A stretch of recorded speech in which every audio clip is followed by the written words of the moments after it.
All right, good evening, everyone, and welcome to our regularly scheduled council meeting of September 30th. I normally start this with a territorial acknowledgement. I'm going to come to that actually as part of my mayor's remarks and touch on it as part of Orange Shirt Day. But I do want to point out that these meetings, like all of our meetings, are live streamed, both for live and archived for future purposes.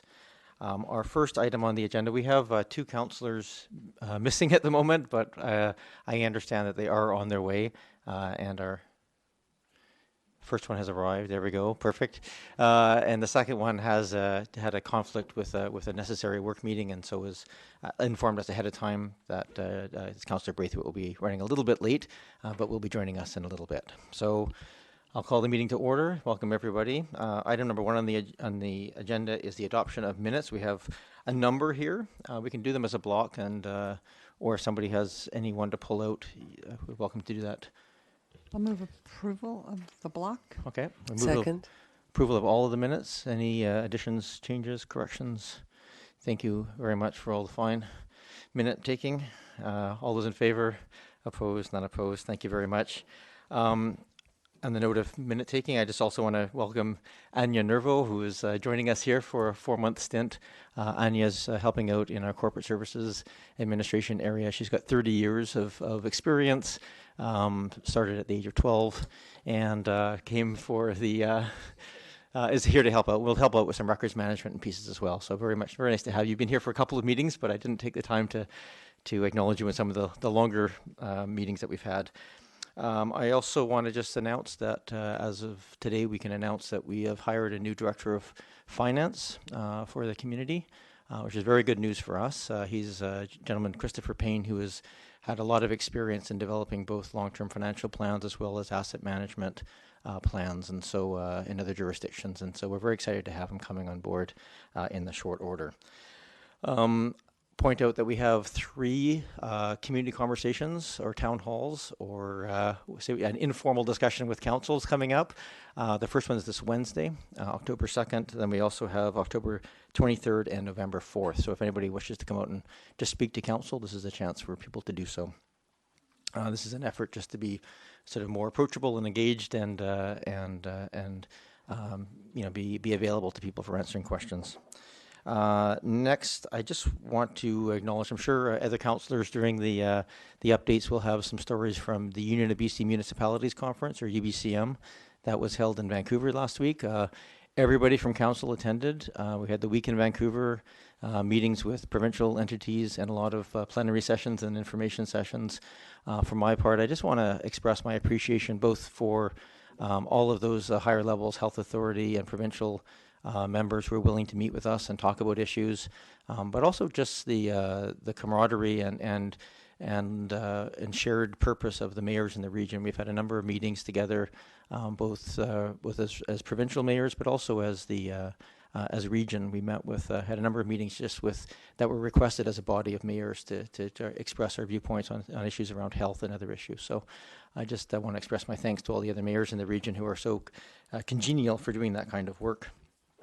On I guess a mix of sad and happy notes, you're probably aware that the trial of Andrew Barry concluded after the death of the 2 girls last Christmas and a year and a half ago, and I was able to be in the courtroom for that verdict came down, and I just I guess just want to express my as a community our support for her and for Sarah Cotton and her family and friends. And I also want to express my thanks to all of the first responders who came, the police, the paramedics. There were many involved: Oak Bay Police, Saanich Police, Vancouver Island Major Crimes Unit. They all had to deal with pretty horrific stuff, and they had to deal with a very difficult trial. And I just want to express my appreciation on behalf of council for all that they've gone through and all the work that they did. I think the successful conclusion of a guilty verdict expresses how professional they were in all of their duties. So much appreciation for that. And finally, what I skipped the discussion, there are traditional acknowledgement of our territories. We do that every meeting, every committee meeting, every council meeting. We make that just acknowledgement of our territorial, of the First Nations territories of the Indigenous peoples. But today is a special day. You'll notice we're all wearing orange shirts up here at the counter, or at the dais. And I just want to take a couple of minutes on this day just to ensure that the words that we say are a little bit more poignant, a little bit more meaningful, have a bit more weight than they normally do, I think, when we just repeat it day in and day out. And for those of you who aren't aware of the story, the Orange Shirts started during the Truth and Reconciliation Commission process. It was actually at a session in the Okanagan when a woman there was sharing her story of how when she was going to the residential school, she was given a gift of an orange shirt that she was from her family that she was sort of treasured as her sort of connection to them. And when she arrived, it was taken away. And she was sharing the story at the Truth and Reconciliation Commission. And so someone heard that story and decided to make this a point just to say there should be some way of recognizing that this should never happen again. Orange Shirt Day is just a way to recognize this intergenerational impacts that the Canadian residential schools have had. They're seeing obviously impacts on the individuals, but on the families and on the broader community as well. And it should be a day of acknowledgement and education and healing, but also a day of hope and action. And I'd just like to take this day to reaffirm the commitment of this council to advancing the goal of reconciliation with Canada's Indigenous peoples, both for the current and for future generations. And I'd just like to encourage all of us as a community to continue to look for ways, big and small, to engage with the Indigenous communities in learning and projects or events. These contribute to a mutual understanding and respect between us. We have an upcoming community-to-community event that allows our council to meet with the Songhees Council, and I just want to thank UBCM and the province for helping providing financial support to help build those bridges. And I just want to thank everybody who just works day in and day out to strive, find a better path forward on a day-to-day basis. And to everyone who wore an orange shirt today, much appreciated. That some of it was during the day and not at night. But just acknowledgement that the work needs to continue. So I'll now read the territorial acknowledgement with maybe a bit more gravitas than I usually do. And that is that we do acknowledge that these are the traditional territories of the Coast and Strait Salish peoples. Specifically, we recognize the Lekwungen-speaking people, and those are known as the Esquimalt and the Songhees First Nations. And we also recognize that their connections to these lands continue to this day. Thank you. And with that, on to item number 3 in our agenda. And this is a chance for members of the public to come forward and address council. It can be on anything related to Oak Bay. We just ask that it be related to Oak Bay. Our procedures bylaw allows for up to 3 minutes for each speaker and a total of 20 minutes for the entire session. So if anybody wishes to come forward to address council, you are more than welcome to do so at this time. Yeah, please come forward. It's always hard to be the first one. Yeah. So if you just sit down, if you could also just state your name, your municipality of residence, and then also if you could just write your name down so that when we write our minutes that we have the correct spelling of your name. Will do. Thank you. My name is Paul. My name is Paul Ziakin. I live in Oak Bay. And I am a resident at 1558 Beach Drive. I'm sure we're all familiar with that address by now. And I just wanted to touch on again, I read through the master plan for this community and for many communities, and there's probably not a community out there that does not have some nice words about affordable housing in their master plans. So Oak Bay is not alone in their efforts and in their desire to have, at least in principle, the idea of housing that is affordable for everybody. And I want to touch on, after many years, decades in the construction industry as a cost estimator, project manager, paint go-getter, I want to ask if at any time there has ever been any evaluation of 1558 being retained as a multifamily dwelling and not torn down or moved.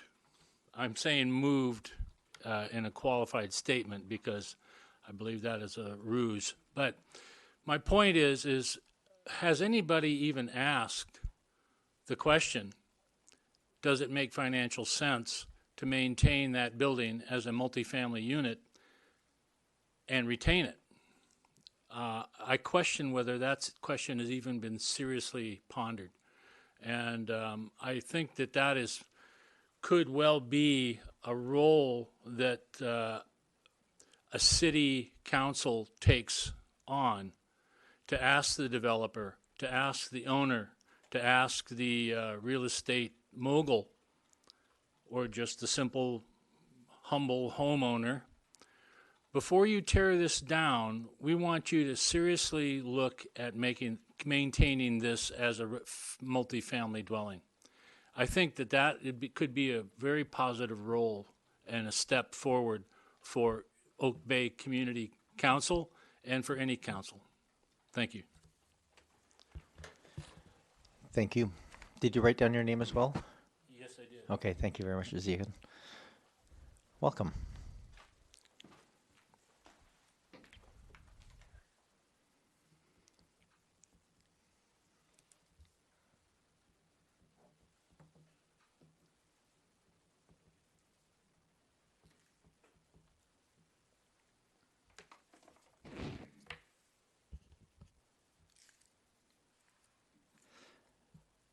Good evening, Good evening. worship, council, staff, and public. Thank you for opening the floor to discussion. My name is Eric Mignot, and my wife, Alice Cartier, and we live in Oak Bay at 1558 Beach Drive. And I wanted to speak tonight because I learned that you received a request to issue a demolition permit for this house, and I would like to suggest that you push back or refuse or say no. I don't know exactly the terminology, and here is why. Unlike other tenants of this house, my wife and I, did not receive any notice for eviction for end of December. And the reason is we have a contract until end of May 2020, a 1-year lease that we signed late April this year. And so, of course, given the circumstances, we expect to receive a notice of eviction somewhere in May next year, or perhaps early June. Probably same nature of similar to what the other tenants already received, which will mean that probably it will be also a 4-month notice, so end of September 2020. So of course, perhaps you just don't know that, and we all know now that this house is under protection order of 60 days. But of course, with a 1-year lease, end of May and +4 September, I hope you will just say no, don't demolish this house because some people are living here. See, makes sense. It does, at least for us. And there's more, because of course we speak and we share with our neighbors, and we understand that the demolition is not the only option. They also have something in mind about removing asbestos from this house. And everything seems to indicate that they could have plans to start this work in January if the other tenants leave the house end of December. And it's like they are just ignoring that we will be here in January, and that removing asbestos, even from their own notice, is not even probably legal when we are here. So my request to you tonight is please just say no to this request to issue a demolition permit. Thank you. All right, thank you. Thank you, Mr. Munoz. Did you write your name down as well? Thank you. Please come forward.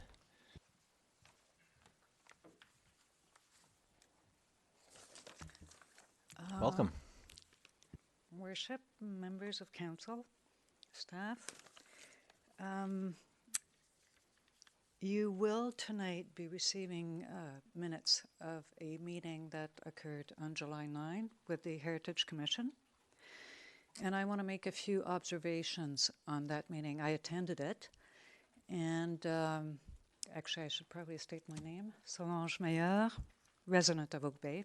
Welcome. I want to make a few observations on that meeting that you will probably not find in the minutes. So and it's particularly one discussion which pertained to 785 Island Road.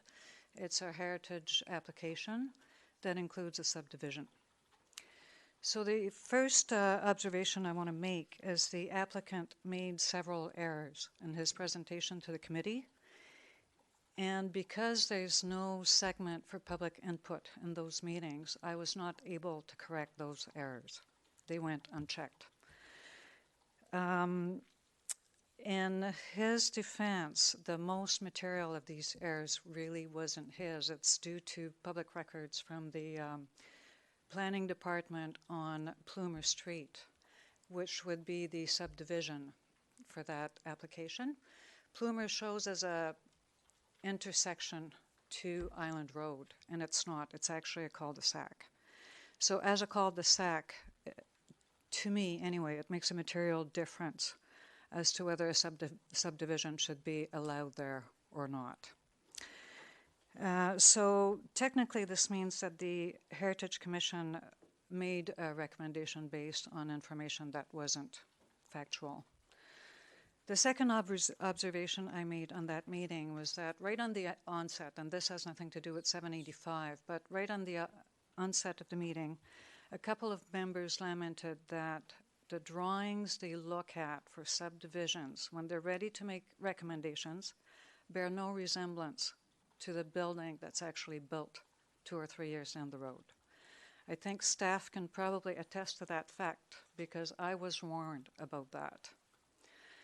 Begs the question, why is there a drawing to begin with, since the Heritage Commission bases their recommendation on something that probably looks like the gentliest of infills. And then it gets changed with whatever, variances or not, but it does get changed. And down the road, it's not what the Heritage Commission based their recommendations on.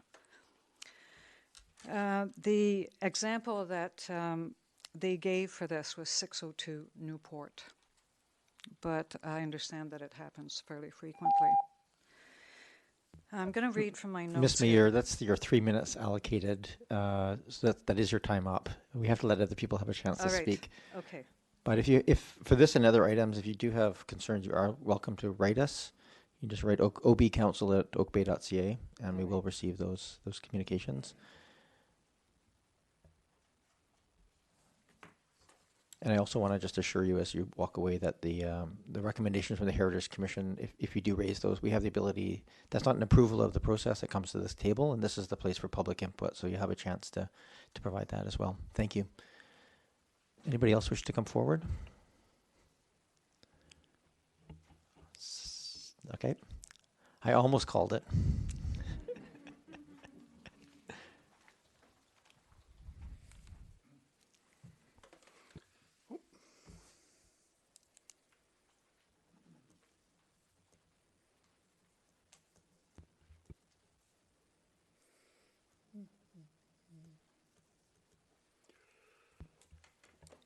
Mr. Mayor and Council, I wanted to speak briefly about a couple of Sorry, Mr. items Prince, can you just state your name for the record? Sorry, yep. Michael Prince, resident of Oak Bay. Thank you. I come here so often, it just feels like home, away from home. I want to speak briefly on a couple of items on the agenda tonight, around the heritage control period, item 10 and item 11 on the heritage designation of 1558 Beach Drive. You've received correspondence and letters. I'm not going to go over the terrific points some of my neighbors have said so eloquently in their letters. I just want to, which is usually my habit, I go back to thinking of the journey we've been on. So 4 summers ago, one of the first people that we talked to on this was Councillor Ney at a summer event at Willows Beach.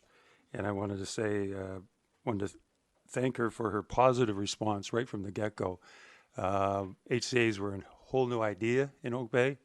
And we remember and appreciate her very positive, encouraging remarks right from the get-go.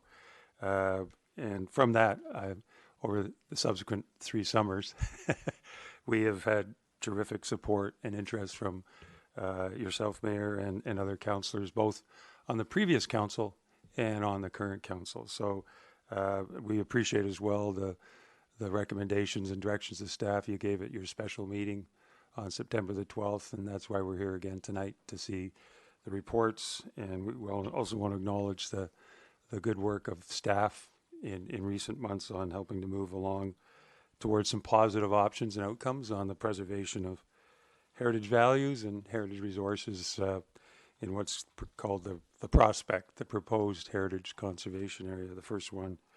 So, and in more recent weeks, we've since learned about archaeological elements in the area, and that now involves, in the spirit of reconciliation, working with the Songhees Nation and others on what the true significance and extent of those archaeological resources may be. So I wanted to say thank you. First, for Councillor Nay's encouraging words 4 years ago. They've been remembered and appreciated, and I just also wanted to thank Council for their continued support in moving this forward, and to staff. And we look forward to the next couple of decisions on this. I remind my neighbors we're not quite over the finish line yet, so let's keep the faith, but I think we're getting close. We really appreciate it. So thank you very much. Thank you, Mr. Prince. Anybody else wish to come forward and address council? I'll ask one last time if anybody else wishes to come forward to address council. Anything? Seeing none, well, you're always welcome to come out to our public discussions that are going to be happening. And of course, every council meeting going forward, you have this opportunity. So thank you. I don't think there's anything else we need to. Is there anything, Mr. Anderson, you want to talk to in terms of the evictions? I'll just say a couple of words on that to the tenants of 1558 Beach. There is dialogue happening between particularly between staff and the owners of that property about some possible ways forward. And never say never, I guess, is the thing. But it is ultimately the owner's final decision as to what they're going to do on that property. But your concerns have been noted here on council, and of losing rental properties in the area is quite a concern for us as a whole. Thank you. All right, moving on to item number 4 in the agenda, we have sea lure sculpture placement. This is an item that came previously to council twice. Once a sculpture in the water, once for consideration just astride of that, and then after some discussion with the hopeful donor and working with Arts Laureate Barbara Adams, came up with some possible other locations that would be acceptable to the donor and perhaps acceptable to council. But there's also a request that we went out to the Songhees to get their input on it, and it's taken a while to get that feedback back, but have since received that their comments that they're accepting of that location. So it is here before us, the current location, and I just want to say this orally because I think there was some confusion. Unfortunately, we put up when the agenda first went up, it was quickly fixed, but there was a couple of hours where the old location was located. That is not the location. The location we're talking about is at Willows Park, adjacent to to one of the set of stairs and directly beside the playground area at Willows Park is the proposed location. And with that, we have the information here. I don't think there's any confusion or surprise here on this particular item. So I'll just give it to council. There was a notion here of the 1-year trial. I think we recognize this is going to be a trial location in the sense that council always has the option to move it, but I understand from talking to staff, while that was put in the report, it's actually not practical to put that in there in the sense that it might be a year before the art is even installed. So we'll just leave that portion out if people are interested. But we need a motion first to move this forward for discussion.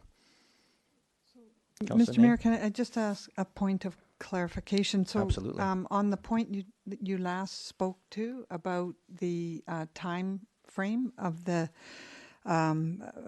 installation, does that need a motion to have that There's no them motion out? at this point. If you just No. read the motion without that, that would be the appropriate piece for. Okay, so I move the staff recommendation. Can you read it aloud and just leave out the portion with the, Yeah. so we have it on the record? That staff give consideration to locating the sea lore sculpture at the municipally owned location identified in attachment 1 to this report, Perfect. period. Thank you. Is there a seconder? Second. Moved and seconded.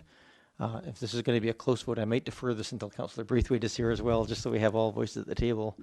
Seeing the reluctance of the seconding. Councillor Name? I'll just speak to the recommendation. The motion is, I mean, I know, first of all, I just want to acknowledge and thank the Arts Laureate and the Arts Committee for all of the work that they've done. I know this has not been a straightforward path to get here, and I know it's had its ups and downs, and usually that's a kind of pathway that's reserved just for councillors and not for volunteers like what you're doing. So I'm sorry this has been so arduous for you, but as always, you know, I know I speak for all of council. I'm very grateful for your continued and persistent advocacy of arts in the community. So I just really wanted to say that, because it's this really has not been an easy process. Councillor Ney, I'm just going to interrupt for a second. Yeah. I think I would appreciate a motion just to table this until Councillor Braithwaite arrives. I think this is one of those ones that I think it's going to be one of those things that, given how many times it's gone back and forth, that we could, if council is amenable. Councillor Zelka? I was going to move a motion that this be referred to committee of the whole, so that the public would have a chance to speak to it in its full. And I was surprised it wasn't actually surfaced at that forum as opposed to brought to council. So I'd like to move a motion that it be referred to committee of the whole, please. Can I, again, if I may, can we table the item until Councillor Braithwaite is here so we can have that, including that motion? We have a motion on the table. Is there a seconder to refer it to a future committee of the whole? I'll second that. Okay, the motion on the floor right now is to refer this to a future committee of the whole. Councillor Zelka, you made the motion. You may motivate. I understand that a motion to refer is not debatable. Is this correct?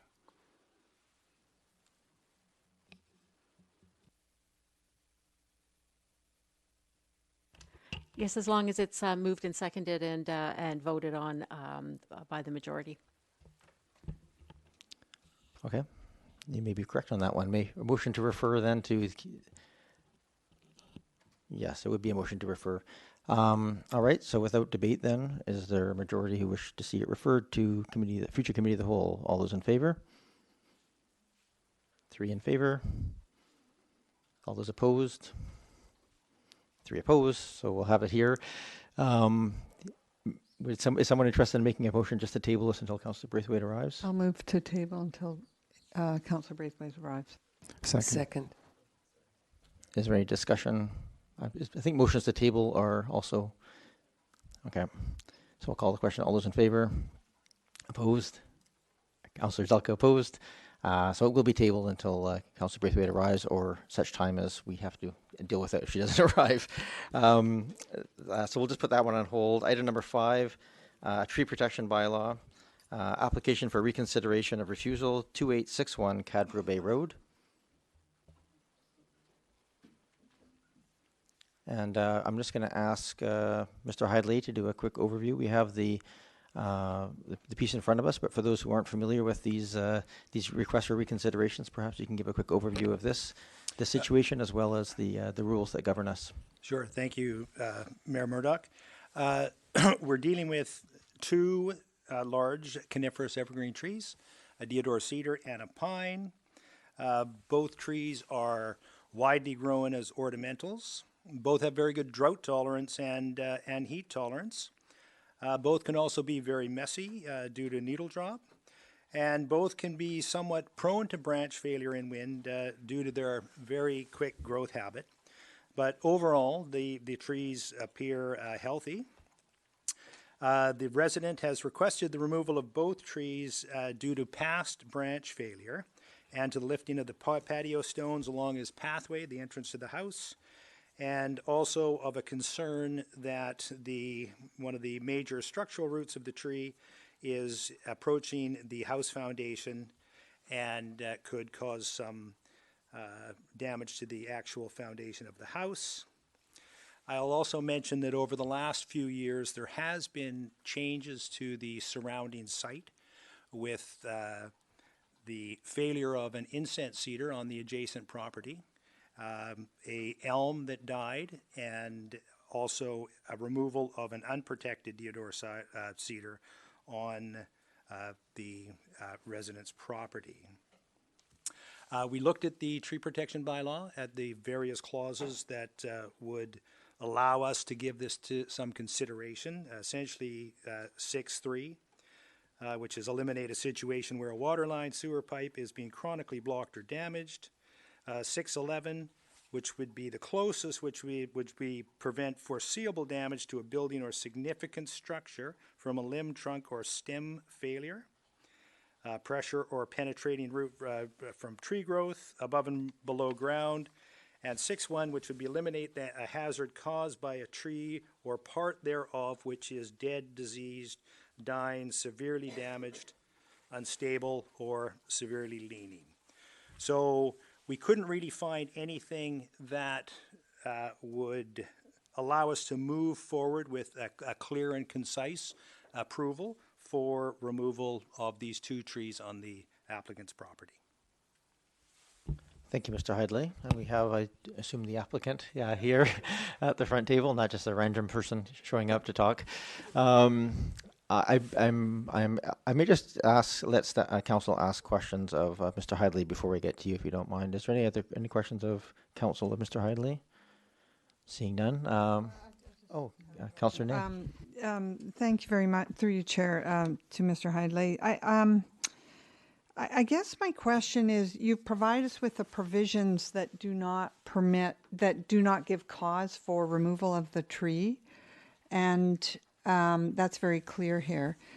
I'm wondering, I guess I'll just ask, it is in the report, but I mean, I'm kind of thinking about the applicant and the fear that's been instilled in the family because of what has happened here, and feeling, nervous about sleeping at night about what might happen. So I'm just wondering if you can speak to the confidence we can have about the future likelihood of a failure of the tree or any features of the tree on the home. Through the mayor, thank you, Councillor Ney. It's really difficult to quantify, but the municipal arborist does look at the tree in a visual sense, utilizing what's called a tree risk assessment formula, and it did pass that, his visual assessment, and that really looks at how trees interact with, let's say, an urban interface, essentially, and how safe they can be. But knowing the nature of the trees and the change of the actual site in itself, I would say this, is that you're going to find branch failure on most coniferous trees when winds begin to exceed 70 or 80 kilometers an hour. But I'll also say that that's a time when you're usually not out in your yard, and so it's a difficult thing to say. I mean, everything has its risk, and no arborist is going to say that the risk is zero by any means.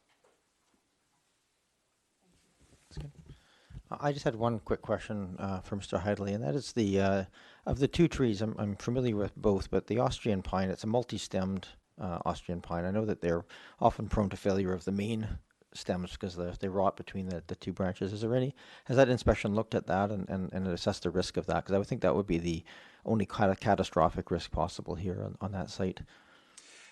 At this time, that attachment looks sound, and there are things that you can do, and they have been done. I know that the applicant has had both trees pruned to minimize the risk of failure. I don't know if there has been a cable put into that tree, so you can actually cable a tree that minimizes the let's say, the limb sway in wind events. Thank you. Welcome. If you could just state your name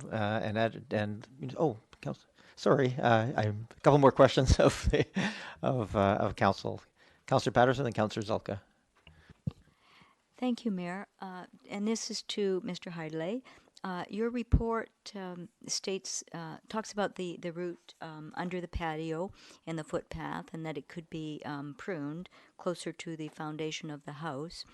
And it says that the patio and footpath are not considered significant improvements to the property, so that the impact of the trees then would be negligible on them. But is the route network under the existing patio such that it would provide uneven foot surfacing, so that if you were to in fact try to put in a usable patio, that the roots of the tree would prevent a good walk footing for the occupants that wanted to use a patio or the footpath? Mr. Hidley. Through the mayor, thank you, Councillor Patterson. Essentially, yeah, it would be a maintenance issue. So yes, you would be, I'm not going to say regularly, but on a periodic basis, you would be having to make some adjustments. But in saying that, in saying that, that is the beauty of pavers, is that they can be lifted. There can be some root shaving. The root can be cut closer to the house. Most trees have about 7 to 11 structural roots, that can cause significant lift.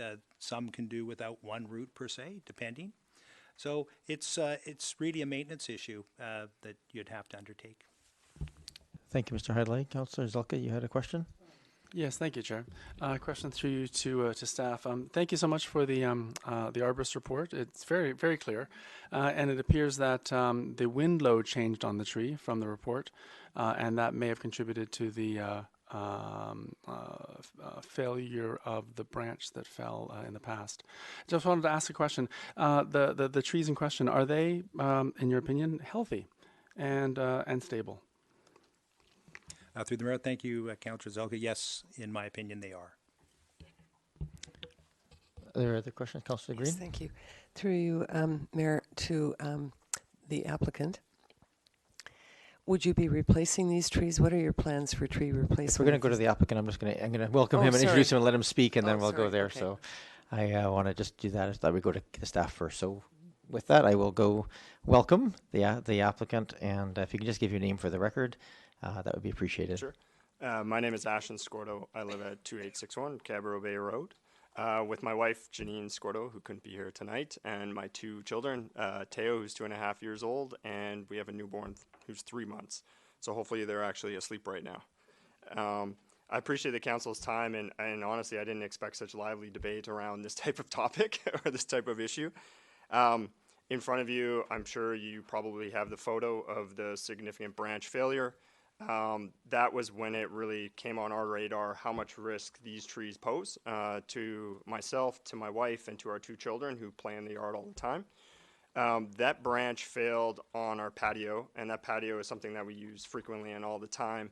And it actually, the force was so great that it crushed one of the chairs that were on the patio.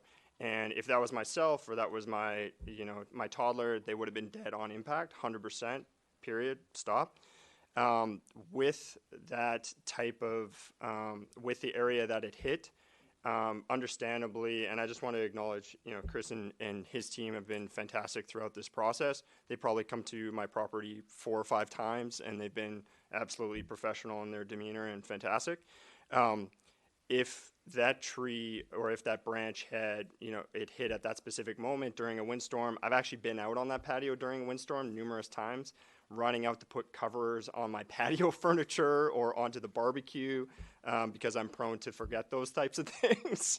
And so if that branch had come down with anyone on that patio, it definitely would have resulted in an impact to not only potentially quality of life, but also it may have killed someone. And so one of the questions was, and you're probably going to get to this, is what we would plan to do if we took down or got approval to remove those trees. We would ask the council to consider a 2-to-1 ratio in terms of we would plant 2 trees for each of those trees that we would take down. So that would be 4 trees in total, and we would plant a varietal or a tree that the Oak Bay Parks and Rec Department or the council recommends us to plant. And I just want to be clear that there is no gain for us to remove these trees other than to de-risk the property that we live on, to make sure that my kids have a safe place to grow up in, a safe house. And with the failures that we've seen in the past and the inability for, I think, anyone to really say for surety that this won't happen again in the future, I think it's my duty as, a father, as a resident of Oak Bay, as a landowner, in terms of people coming and going in my house, or, whether it's a postman, whether it's a delivery man, whether it's a resident walking by, it's my duty to make sure that my house is safe and my property is safe. And I think these 2 trees pose a significant risk. And so I just wanted to, thank the council for considering my application or my reapplication. And I really want to make sure that everyone understands there's no financial gain for me. I work for the government. I'm not a property developer. I'm not going to be putting some shed on top of these trees. These trees would be removed, replaced with others. And I think my wife and I are definitely committed to the canopy plan for Oak Bay. We live in this community. We plan on living in the next 10, 15, 20 years, hopefully in the same house. And so we believe in, the environmental policies that you've put forward. And this is really comes down to a safety risk for myself and my family. And it gives myself and my wife a lot of angst at night. And every time there's a windstorm, trying to think about, what could happen to us or our family. So with that, I open it up to questions. Thank you very much, Mr. Scordo. Are there questions of the applicant? Councillor Patterson. Thank you, Mayor. My question is just about the path that you use on a normal basis to get into the house. Would that be the route that you would use on a daily basis to get into the house? Yes, it would be. Yeah. Are there other questions? Mr. Scordo, thank you for your time. We're going to bring back to this table then and have a little debate and have to call the question on the ask. Okay, thank you for your time. Thank you. Are there any, I need a motion of some sort from council to talk to. To be to approve with subjects, or to decline the application. I'm going to move that council decline the application for reconsideration. I'll second that. Moved and seconded. Is Councillor Appleton, would you care to just give a brief motivation? Thank you, Your Worship. I think that council is somewhat aware of my opinion on this issue. I have a hard time supporting the removal of healthy trees that have been assessed as such by the professionals on our own staff. And I think, and I absolutely very much understand where the applicant is coming from. I understand the concerns for safety and those things, and I want to acknowledge that really directly. But as was mentioned by both the applicant and Mr. Hyde-Lay, is that on any given tree on a lot, there is no way, no matter which tree it is, there's no way to be 100% sure that that tree is safe and won't fail. So I have a concern about the precedent that's being set if we approve the removal of a tree that has otherwise been assessed as safe and as healthy on the basis of a potential safety risk. I think the vast majority of properties in Oak Bay could be considered to be under a safety risk on some kind of spectrum of risk. I have a number of big trees on my own lot. I know most people, most of my neighbors do as well. So if we work from the assumption that every tree is on a spectrum of potential failure, whether small or large, then it comes down to a process of council having to adjudicate whether or not something is or is not at imminent risk of failure. And that's something that we leave to our staff to assess and the experts.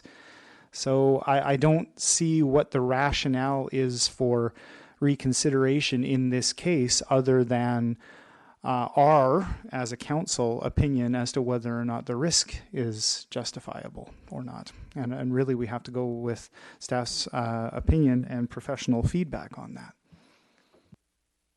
Thank you, Councillor Appleton. Councillor Zelka, anything you wish to add? Thank you very much, Chair. Councillor Appleton said most of what I was going to say. We just add that these trees being the lungs of the planet, the healthiness of the trees, the indication that they're as best as can be judged, they're healthy and they're stable. I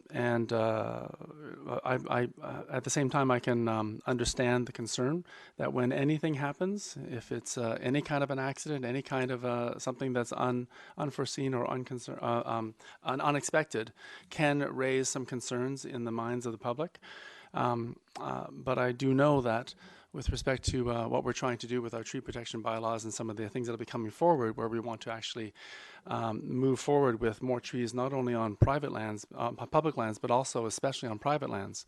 And then some of the initiatives we heard about at UBCM with the tree network and some other climate initiatives. There is a real desire to plant more trees because it will help the planet. So I appreciate the offer and of a 2-to-1 replacement, noted, and understand that it might be very appropriate for that offer to be taken up.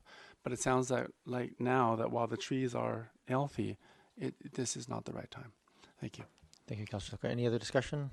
Councillor Green? Yes, just briefly, and I thank my colleagues, Councillor Appleton and Councillor Zelka, who have reflected a lot of what I was thinking, and I do appreciate the applicant's situation, and I do appreciate his concern for his own safety and well-being and that of his family. But we are in a climate crisis. We've declared that crisis. This council joined with the CRD and stated that. We've just come from UBCM, where there was a very large climate action demonstration of over 20,000 people in Vancouver, talking about climate change and their concerns about the loss of trees and everything else on the planet at this point. And I know that there was an application recently within the last couple of months where someone applied to have a perfectly healthy tree, a large tree, taken down, and I voted against that for these very same reasons, my concerns about loss of healthy tree canopy in Oak Bay. I too rely on our very learned staff who spend many, many hours assessing risk and looking at the health of trees in our community, and I'm very grateful for that. But I just don't feel I can support the loss of 2 healthy trees. However, I will say that maintenance in this case would be critical and key, as it would be for most large trees on most properties. So I would encourage the owner to maintain these trees and always call on staff from Oak Bay if you have a concern. Thank you. Thank you, Councillor Green. Any other comments?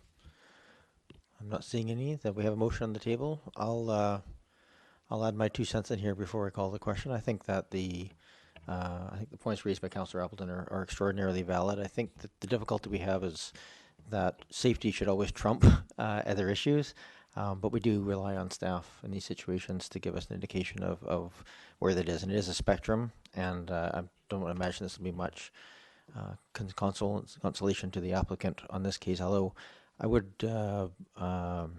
encourage all people all members of the public who have trees in their property to always keep an eye on them, have them assessed, and staff, as the applicant pointed out, are always very reasonable in terms of their looking at and trying to find the right balance between safety.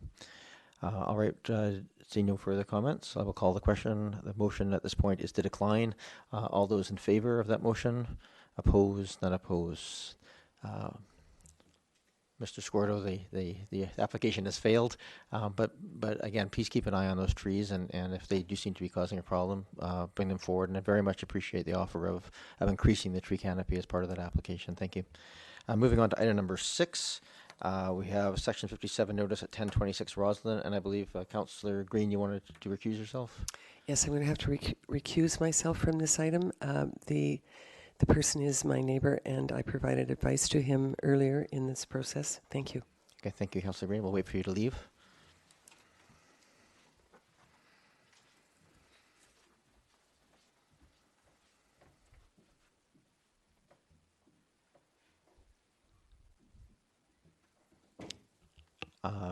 Mr. Anderson, I believe you're going to introduce this item. Thank you, Your Worship, members of council. Yes, what you have before you is a recommendation to place Section 57 notice on the title of the land at 1026 Roslyn Road, and that's with respect to contraventions of District of Oak Bay bylaws, including our zoning bylaw, building bylaw, and the BC Building Code.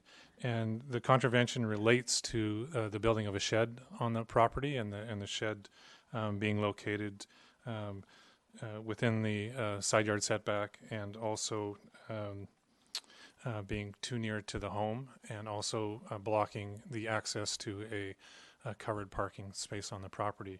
The purpose of registering the notice, I should let those know, is that it's to advise those with an interest in the property of regulations contravened, to provide disclosure to future purchasers, and to protect taxpayers against potential claims with regard to regulations contravened. If we're considering filing this notice, the resident, the owner, needs to be notified, and was done such by letter to the owner on September 30th, 2019. As I noted, the bylaw contraventions are contained within the report, and the recommendation is that option 1 be considered by council to place a notice on the title of the property for this. Thank you, Your Worship. Thank you, Mr. Anderson. Is the homeowner or applicant here? Wishes to address council? This is for 1026 Roslyn. Seeing them not here, it is really back to this table to make a recommendation. Option 1. Moved, and is there a seconder? Second. Moved and seconded. Is there any debate on this, Councillor Zelka? Thank you, Chair. A question for you through to staff. I couldn't find it quickly in the Oak Bay bylaws, but maybe the buildings and planning staff can help me. I understand that for structures that cost, or for, I guess I should say, building initiatives that cost less than a certain amount of money, that a building permit is not required. I do know in other cities, in other districts, if a building is less than 100 square feet, a building permit is not required. I don't know whether that exists in Oak Bay or not. So I was wondering if staff could please help me understand when a building permit is required, and in which cases it's not required specifically, and does this situation apply here? Yes, so Mr. Anderson? Your Worship, the value in our building bylaw is $500 to require a building permit application. So this would obviously exceed that. Councillor Zelka? Follow up. If could I have an estimate, please, in your professional opinion, of the value of the build, please? I understand it was built by the owner, but I would estimate $3,000 to $5,000. Thank you, Councillor Zelka. Councillor Appleton? Thank you, Your Worship. Through you to staff. I'm just wondering about, this is a, well, I guess it's a non-permitted structure, or at least a non-conforming structure. I'm just wondering what options we have to compel the removal of that structure. Mr. Anderson? Yes, thank you, Your Worship. Through you to Councillor Appleton. In terms of a bylaw contravention, staff do go through a process with the owners, and this began with the observation of the shed being built in the location that it is, and then approaching the owner and working with them on the options of removing and providing a process where through a series of letters they're notified of same. They have the choice to remove that through voluntary, or our option is to pursue this, which is the notice on title to that effect. Councillor Appleton? Thank you, Your Worship, and through you to staff. So we can identify that it's non-conforming, and we can request that they remove it, but that we don't really have an authority to. Well, we can't enter onto the property and remove it should they not choose to do it on their own, right? Yeah, that's Mr. correct. Anderson? We can put notice on title. There can be further action through the courts if that is the municipality's wishes. So that's another subsequent option beyond notice on title. Thank you, Mr. Anderson. I think that would typically be used in a health and safety situation. Is that correct? Yes. Okay, thank you. Any other questions of Councillor Zelka? Thank you very much. One more question, if I may. What is the square footage of the structure, please, in terms of its footprint? Mr. Anderson, do you know the answer to that I question? do not have that information. Councillor Patterson? Yes, and thank you, Mayor, through you to staff. As a shed, does this building have any foundation, or is it simply freestanding and supported by its own base? Mr. My Anderson? understanding is that there is a sort of a base, concrete base poured for this, but I don't believe it's in the category of a foundation. It is an accessory structure and not a dwelling. Thank you, Mr. Anderson. Any other questions? And I understand, just for my clarification again, the issue here is that it's a structure within the side yard setback blocking access to the covered parking. What was the other? Is there anything else included in that? So it's also located within 3 meters of a house, and again, it's within the side yard setback requirement, and it's also blocking the access to a required covered parking space. Okay, So thank you. 3. Any other questions? We have a motion. Oh, Councillor Zelka? If you'll allow me one more final question. I couldn't quite ascertain what the intended usage of the structure is. The impression I got from the photo was that it was for garbage cans, but is there another intended use that staff is aware of, or that the proponent has indicated? Indications are that yes, garbage as well as storage for bicycles, etc. All right, thank you. Any further discussion? If not, we have a motion. Do we have a motion on the table? Lost track. Yes, we do. Okay.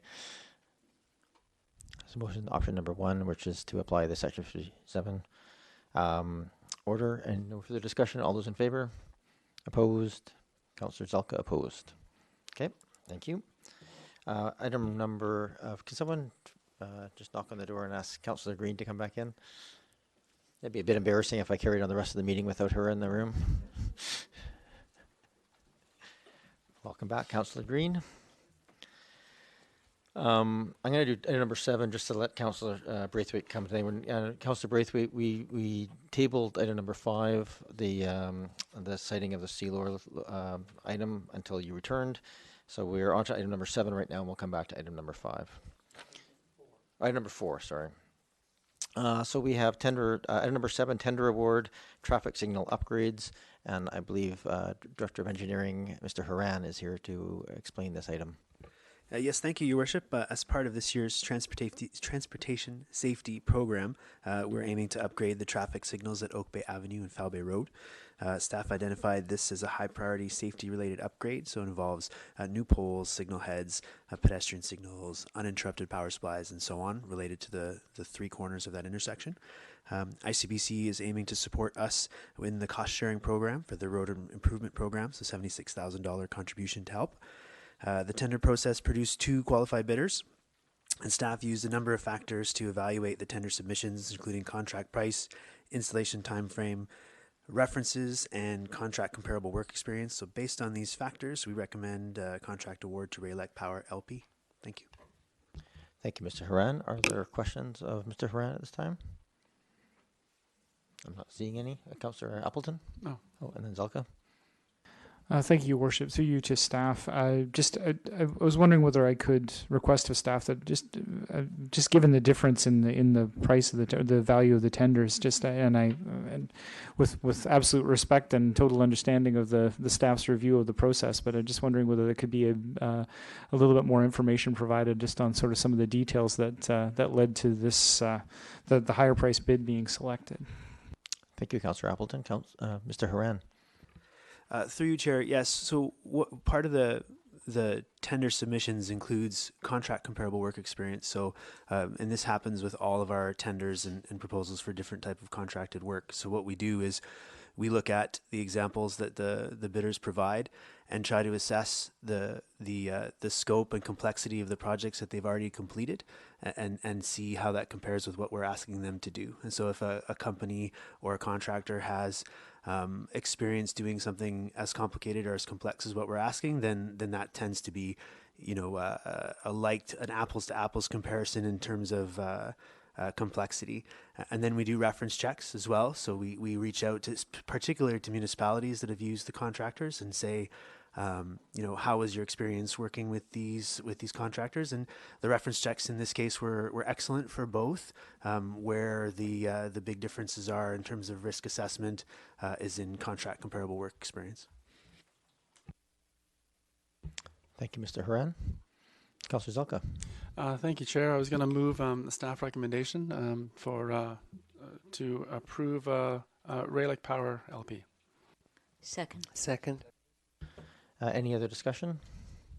Seeing any, I will just throw my 2 cents in here. When the work is done, going through the intersection quite often early in the morning, I know that there's some optimizations that could happen there. That with the not having the big advanced left turns and allowing for more quicker responses to bikes in the intersection and things would be appreciated as well. If there's any chance of doing some usability upgrades at the same time as the physical upgrades, it would be appreciated.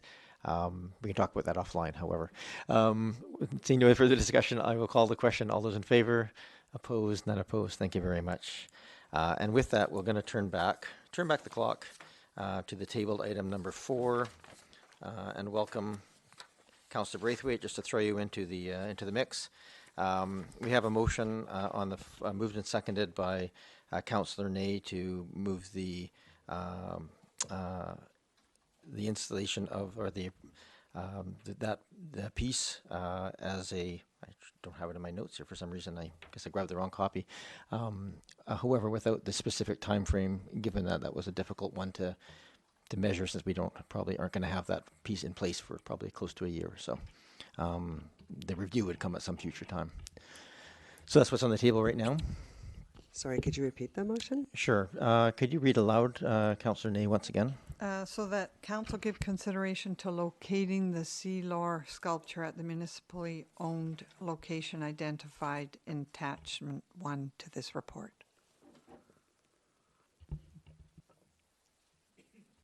You have the report up? Okay. We're all back on the same item again. So Councillor Ney had a chance to speak to it. If you do want to wish to repeat anything you said, or just... Yeah, I guess I would just say that we've gone through quite a process here, and we're here tonight to give consent to the identification of this location. And that's what's before us here tonight, not if we're going to let it go, because we already made that decision. So this is about the location of the sculpture, and yeah, I think this is a reasonable location, given it's a number of people had spoken to this being sort of a whimsical, fanciful type sculpture that would be well suited to a space where there's a children's play area, of which this is. Thank you. And there was a motion as well to refer to committee of the whole that failed. I just wanted to bring you up to speed as well. Councillor Patterson? Thank you, Mayor. And I am not in support of the motion, and I don't mean in any way to diminish the work of the Committee of the Arts Alive program, because I think they provide great value to the community and are really appreciated by the community. Also, very grateful that a resident would be considering such a valuable contribution. My opposition is based on the fact that this will be the third art installation at Willows Beach, that it was not part of the Arts Alive program, and that the public did not have any voice in. That is why I supported Councillor Zelka's motion to refer this to a committee of the whole. We've had quite a bit of commentary in the first location, and it wasn't just about the location, it was about the artwork. We have had certainly comments prior to this on the previous art installations.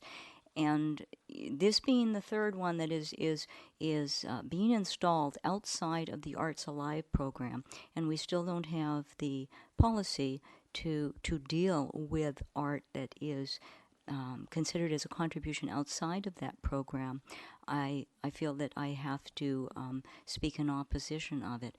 The public at the Willows Beach area are seeking other improvements to that area, things like recycling cans and extra garbage cans, and they have been coming forward and asking for that. And so I think that to put this in a location with an undetermined installation date, an undetermined potential relocation date, it utilizes a fairly it's a small area around that area, and if we strive to perhaps deal with other environmental issues that include recycling or composting of materials, the space actually in that area becomes quite precious. So for that reason, I'm in opposition to this. Thank you. Thank you, Councillor Patterson. Councillor Zelka? Thank you very much, Chair. I stand in opposition to the motion. I don't want this to be any kind of a debate or any kind of a referendum on the arts program. I absolutely love the Arts Alive program itself, and when it's gone through the process and it's gone through the procedures that are in place, I'm very much in favor of everything that has been put forward. But it's these one-offs that don't make any sense to me, and I don't see how it contributes to the community. When I look at our strategic priorities with respect to providing service excellence, for example, one core aspect of service excellence is fostering public engagement. This has been done behind the scenes, the process around this particular engagement. It's been done off the books. And the fact that it's coming here to council instead of, say, committee of the whole, or instead of going to the Parks and Rec and Culture Commission for them to provide a public forum to come forward, has only allowed the many emails that we've all received on this at this meeting and previous meetings that are all 99% stand opposed to this particular piece of artwork being put up in Oak Bay. I want to also point out that with respect to the strategic priorities around enhancing and promoting a quality of life and sense of place, Arts Alive, the arts program, is supposed to be supporting this particular initiative. In my humble opinion, it does not.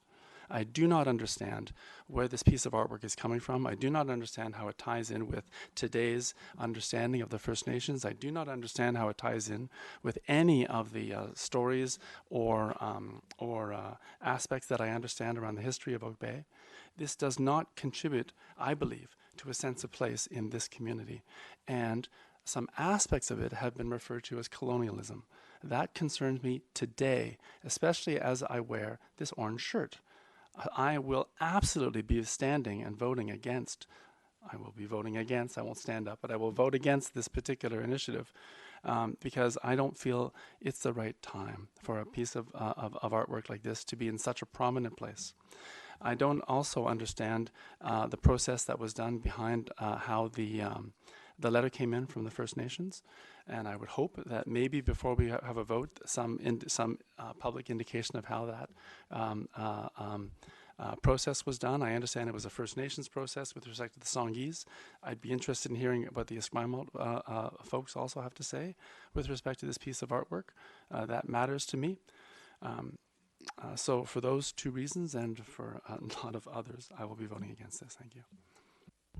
Thank you, Councillor Zelka. I think it's important to note that I don't know about the off the books or behind closed doors piece. I think this has been a process with which there's a donor who wishes to remain anonymous who's put forward and will only put this forward if a site can be found that's amenable to his vision for that. So that process has happened in private discussions with the Arts Laureate, a little bit with myself, trying to find a place that would be an amenable piece. And I don't think, at some point it has to come back to this table. We can, it could be a council or it can be committee of the whole, but the process is here and it's in public and all the debate has to happen here. which is why it can be messy sometimes, because all these debates do have to happen at this table and not behind closed doors. And I can clarify a little bit of the process that was undertaken with the Songhees, and with no disrespect to Esquimalt, they're in a position right now where they're not responding to a lot of these requests. They're going through a decision-making process on their leadership, and we make the request to them, but it's hard to get responses back at any of these sorts of things. The Songhees process followed. I called the Chief Sam. I asked him what the best process was. I gave him an update on the history of where it had come from, where it had gone. We spoke at length about that. I asked him from the Songhees perspective what their process was, and his process was to pass on staff to staff, and for staff to make that request. Staff brought it to them. They go through an assessment process. I have no idea what that assessment process is. That process is entirely up to the First Nations themselves, and the best practice here is to follow the policy and process governed by the First Nations, and not to impose our own on it. So that's how it came back here. Is it perfect? Probably not, but it does follow their specific requests on this case. Councillor Zelka? If I may ask one question with respect to the process, was a photograph or a sample of the artwork shared with them before they made their decision? Chief Sam had seen a copy of it. I don't know if we did not share it. One of the problems is that the maquette image that's sort of floating around with the woman with an open mouth, and that's not the current design of that piece. It's a toned down version of that. So there is no current version of the actual art piece going in there. Councillor Green? Yes, and thank you. And I would like to thank Barbara Adams and her committee for their hard work over the past while. I want to acknowledge the hard work of everyone involved in this project, and it has been a really difficult and challenging decision and conversation. I noted earlier, and I appreciate also that Mayor Murdoch did reach out to First Nations. Staff provided that support, provided a very comprehensive report, all of which we asked for, and I appreciate that. And Councillor Murdoch did clarify the process in reaching out to First Nations.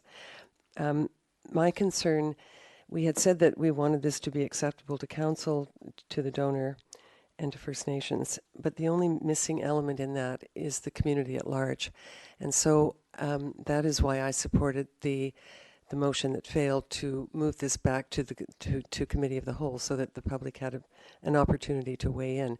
I think my concern about the process outside the Arts Alive program is the fact that there isn't a community voice, and that's something I really feel strongly about, at least not a random community voice. And I know there was some community members involved with the Arts Laureate at the time that had input, and I appreciate that very much as well.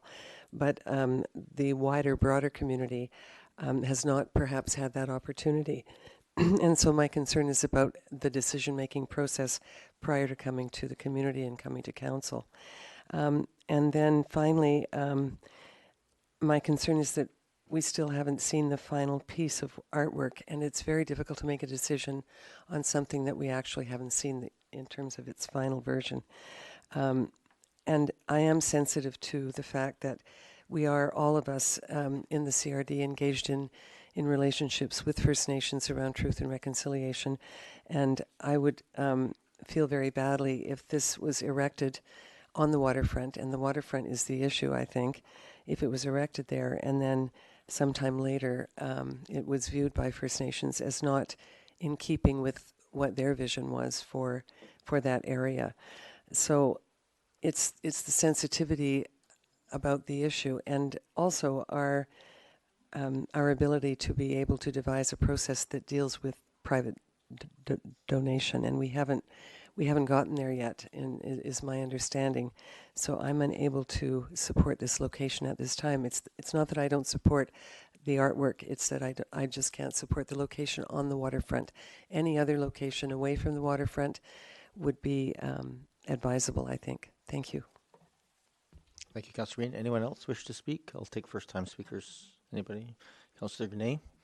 Or Councillor Appleton, do you want to speak to this? I'm happy to speak to it as well, but go ahead, Councillor Appleton. I usually speak last. Thank you, Worship. I think as most of the other members of council, I'm pretty heavily conflicted by the decision making on this one. It's a difficult process to go through, and I thank Councillors Zelka and Patterson for making a good case for the issues surrounding the location. I'm not really speaking in favor or opposed, unfortunately, at this stage of the game, as much as to say, I guess I would urge members of the public, and we hear the members of the public that have spoken about the nature of the sculpture and then the design, the relative suitability of the sculpture. I'm definitely, we want to acknowledge that we hear those concerns. I think we have to be very careful about our role as council in legislating taste and in legislating what is or is not acceptable for the members. I think a lot of members of the public are expecting council to pass judgment on the relative suitability of the sculpture, and I don't think we're in a place to do that.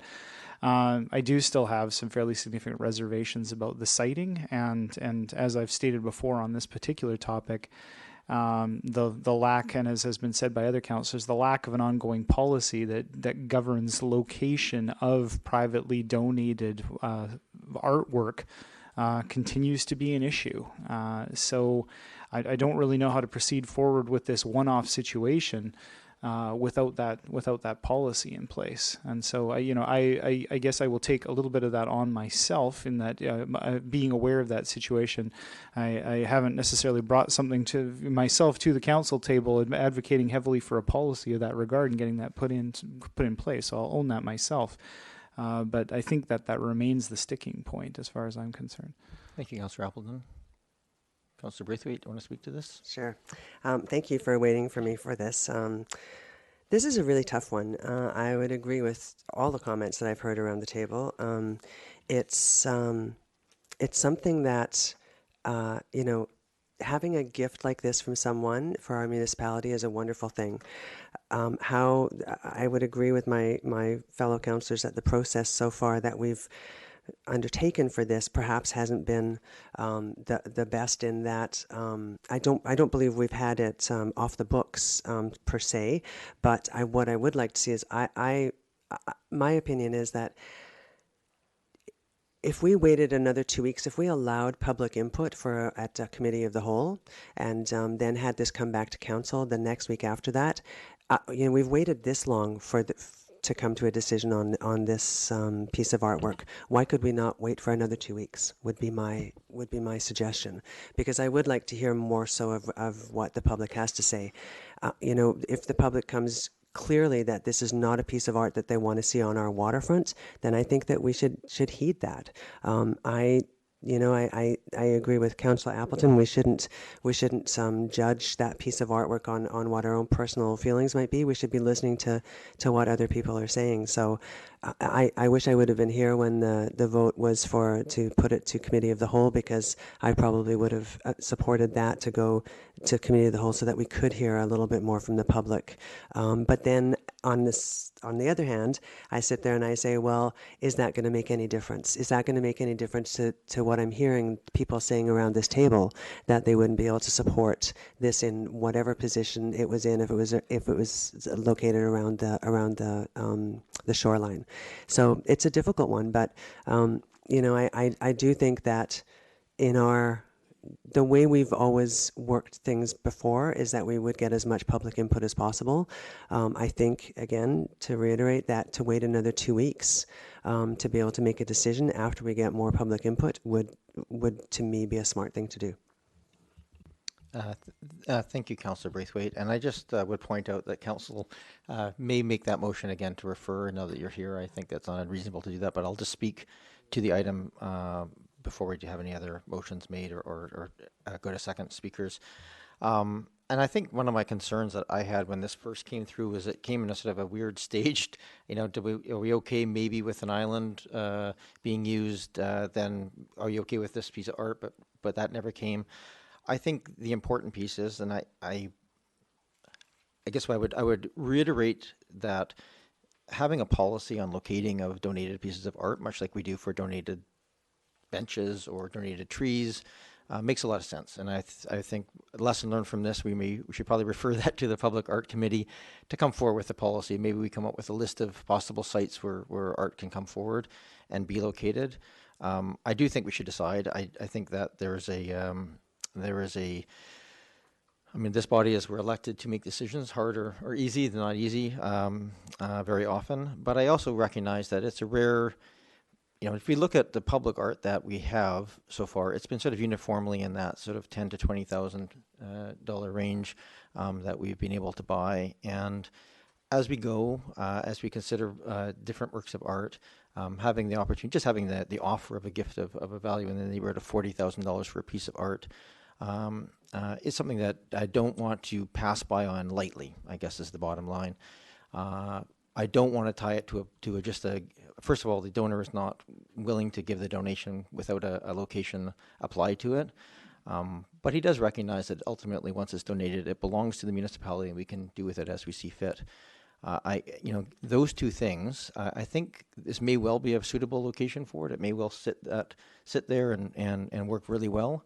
But at the end of the day, in future, if council or future council decides it's not, that's their prerogative to move it. I don't think we do that lightly.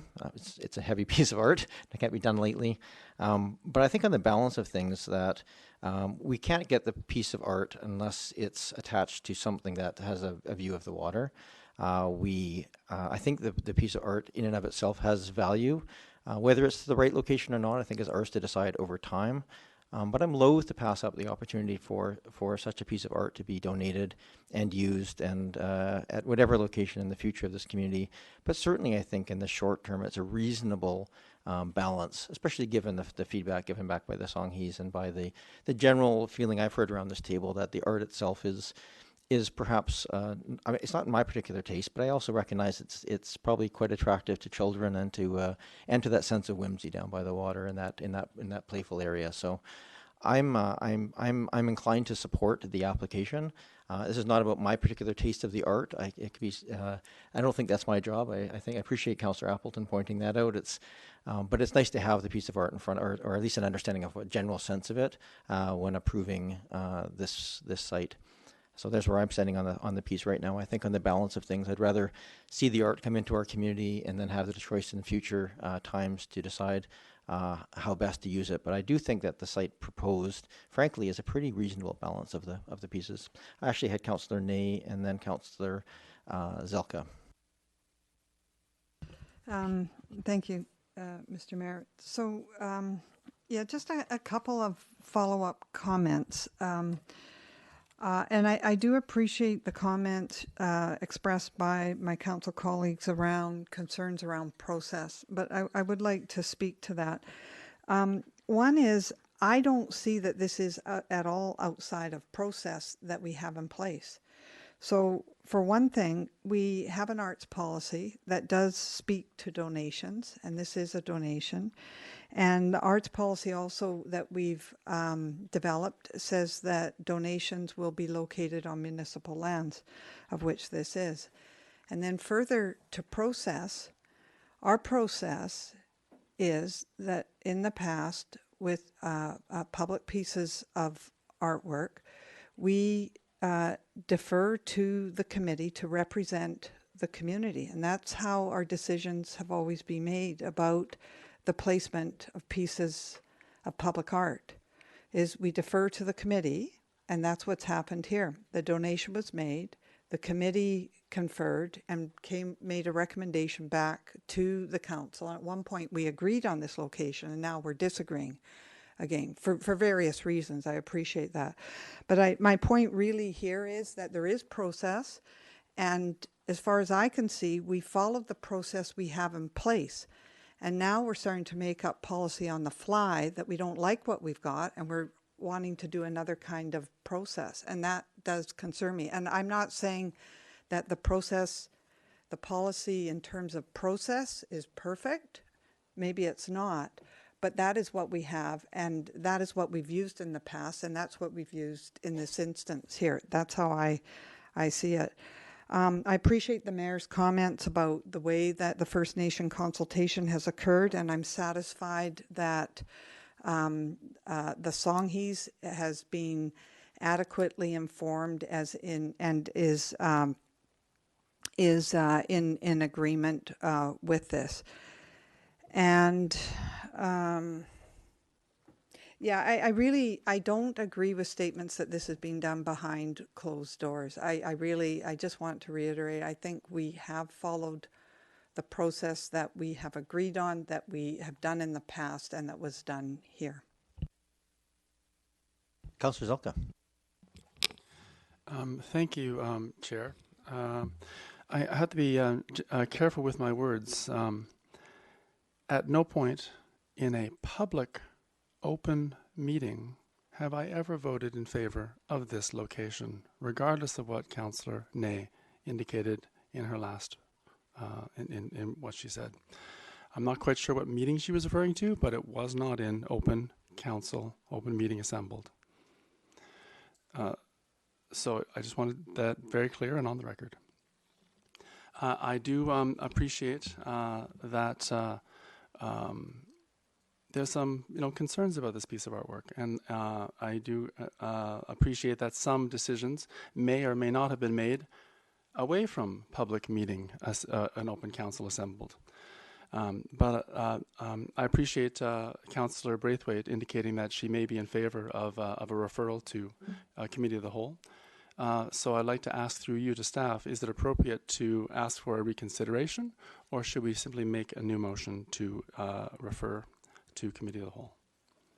I don't believe a reconsideration motion is possible under a procedures bylaw in the same meeting, but I think we can have a second referral motion made. Is that?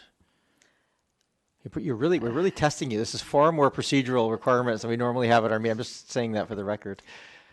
The community charter allows the mayor to ask for a reconsideration at the same meeting or at a subsequent meeting, so it is quite appropriate for you to request. Otherwise, it would have to be somebody that voted against that motion to ask that it be brought back. So I think it would be easier if you just asked for a reconsideration of that motion at this point. Do I want to do that? I guess it's the other side of the question. You know what? I believe in the will of this council. If that's council's will, then we'll do that. So I will reconsider that motion to refer it to a future committee of the whole. So I will bring that back live for debate. It's not for debate. It's just on a point of order, essentially, to refer it. I can't say I don't agree with it. I'll just leave it there. The piece of this is that so the motion on the table, back on the table, is a motion to refer to the next committee of the whole, which would be about 3 weeks from now. That's the motion on the floor. No debate. All those in favor of referring to committee of the whole? There's 4 votes, and those opposed. So it will go back to committee of the whole, assuming that the offer of the donation is still on the table at that point. So we have that most cash. So we're going to committee of the whole.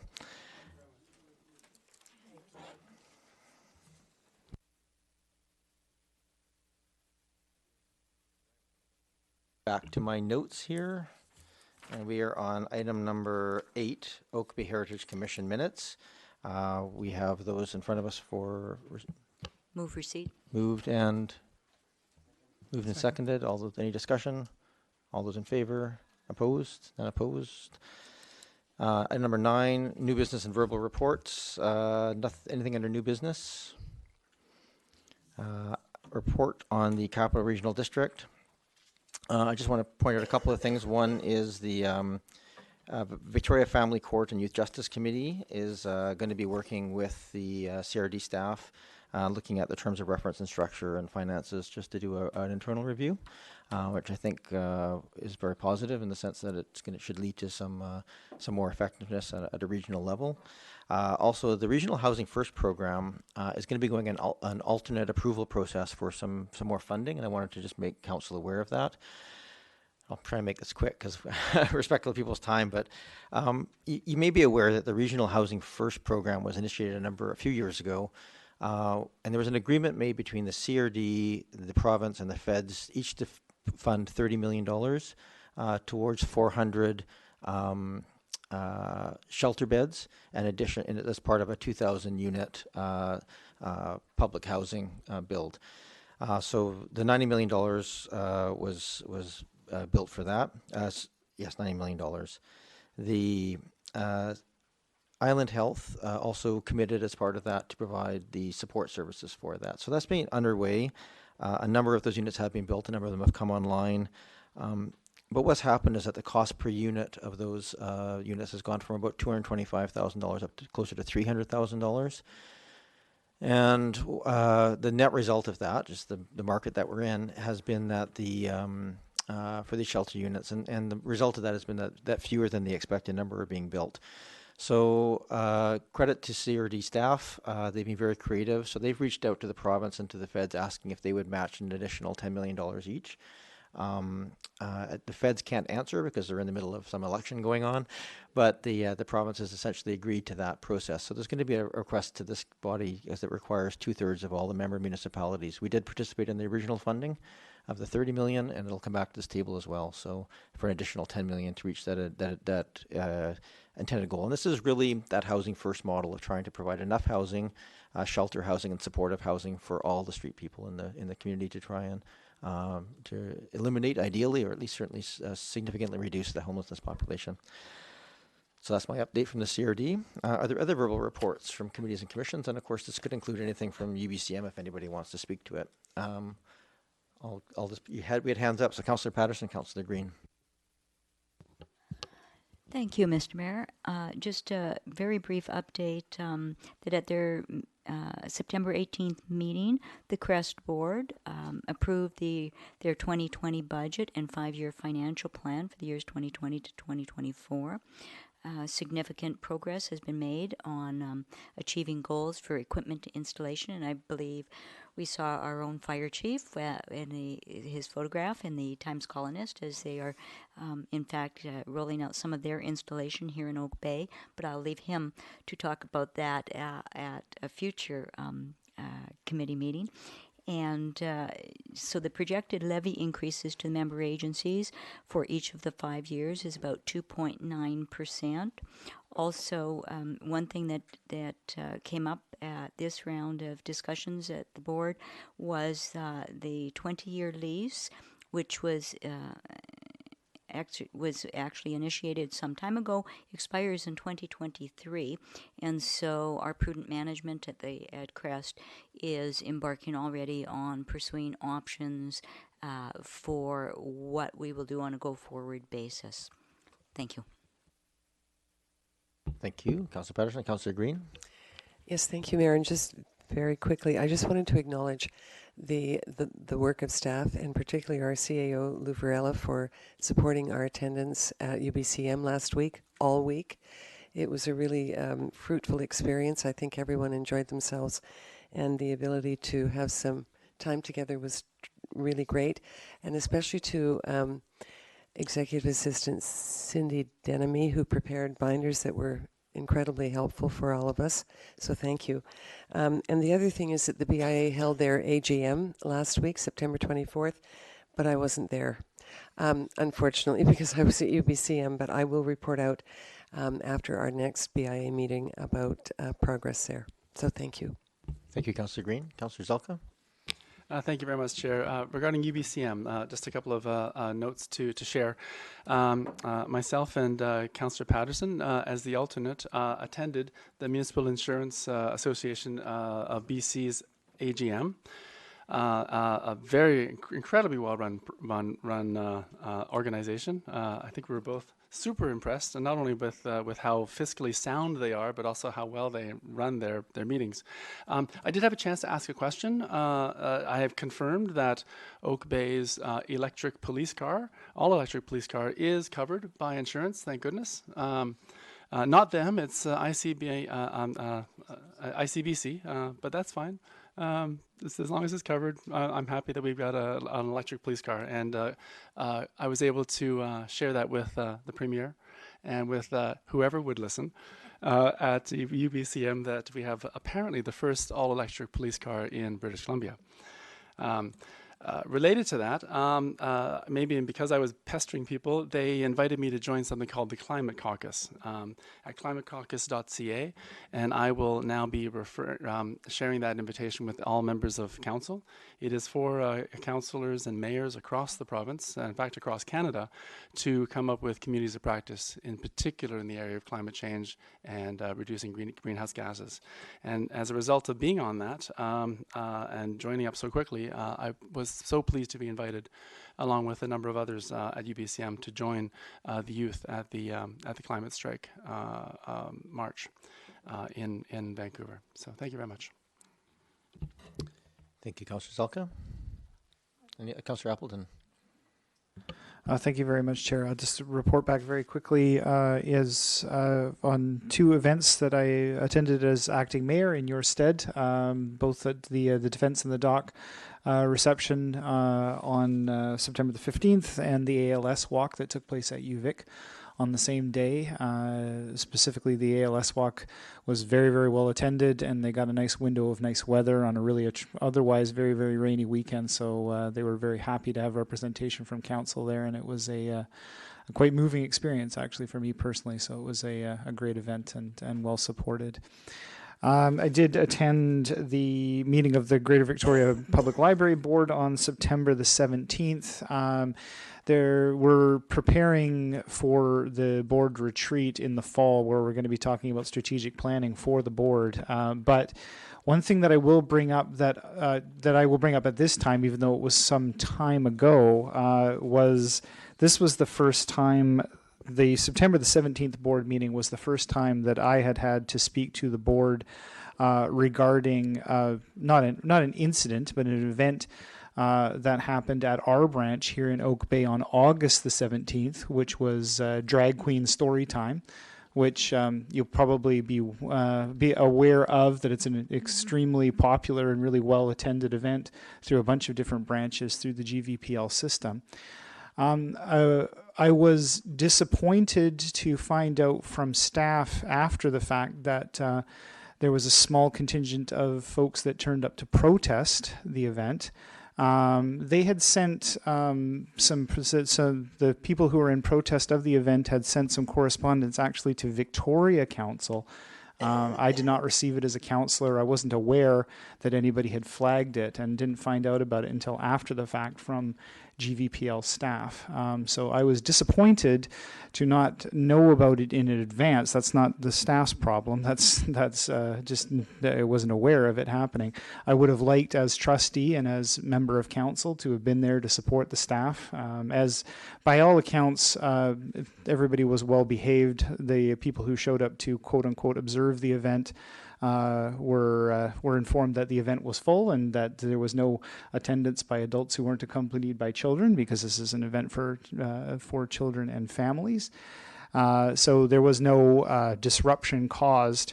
But I just want to bring this to the attention of council, that this is something that we had a specific discussion with at the board level.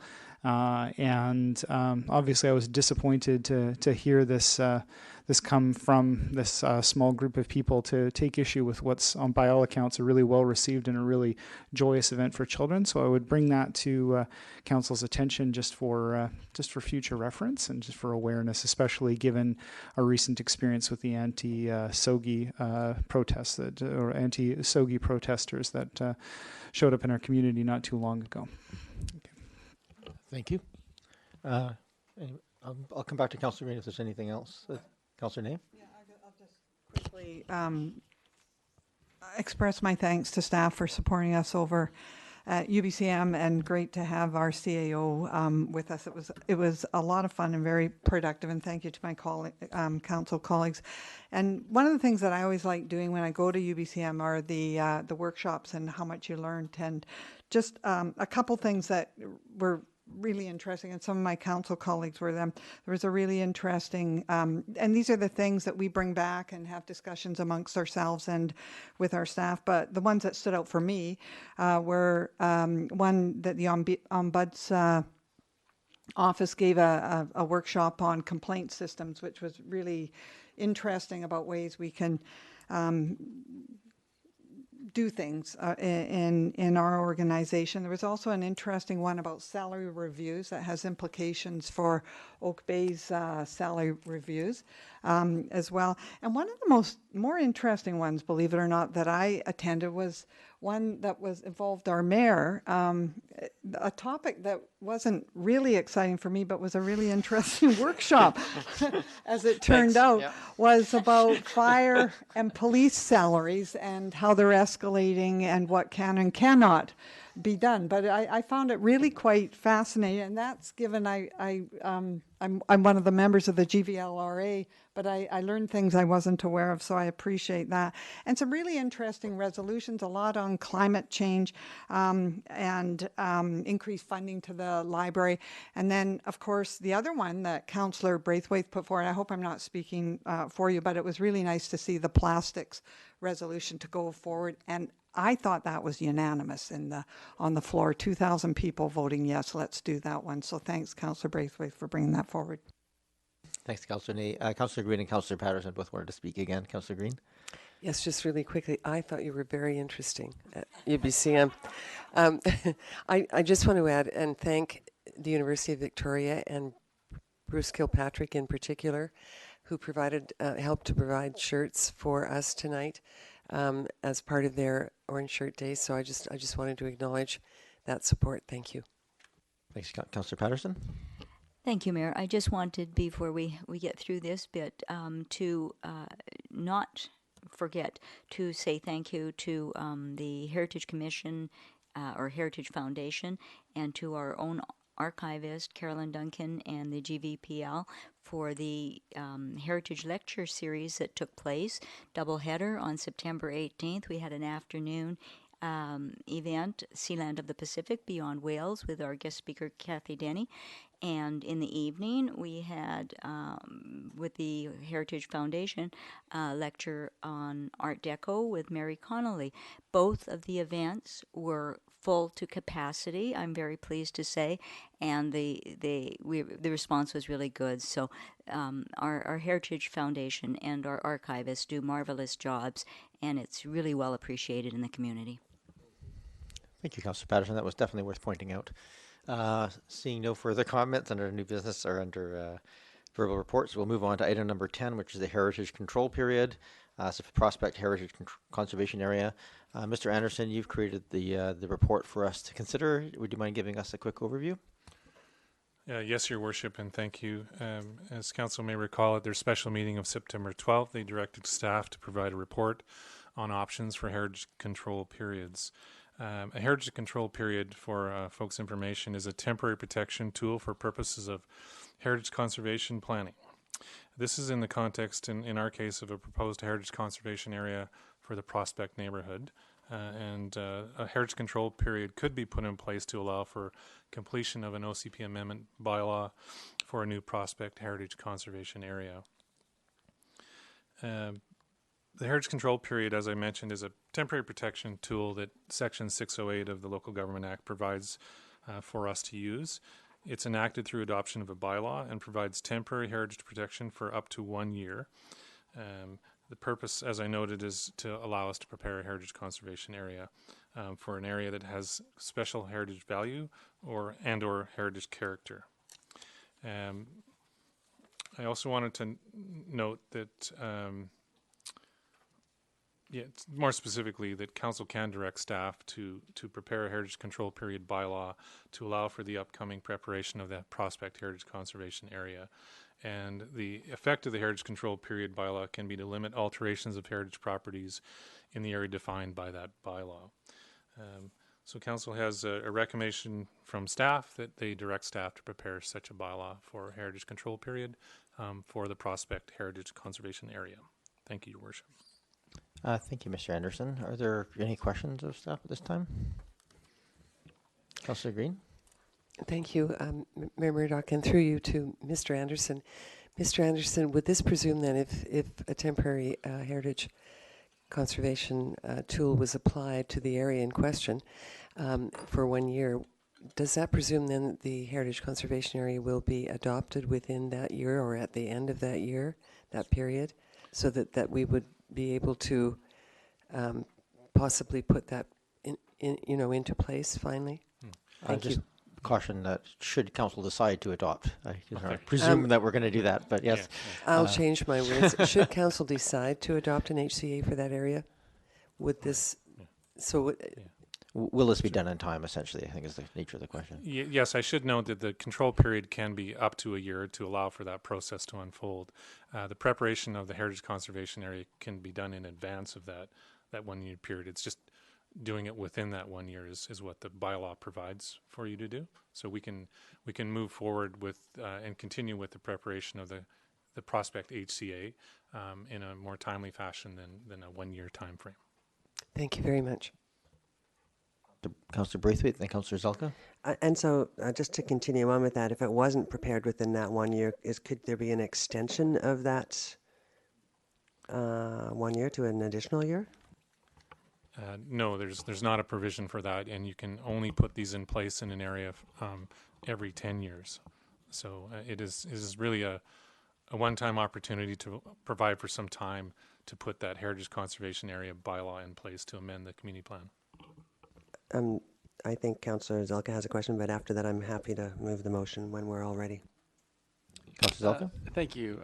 If I may just ask another question of staff. So it's, if I can read between the lines, it sounds like we should, if assuming we pass this and we move forward with the bylaw and we pass the bylaw, we should do everything in our powers to not provide additional work for buildings and planning to work on while the 1 year period is in process. Am I reading that between the lines correctly?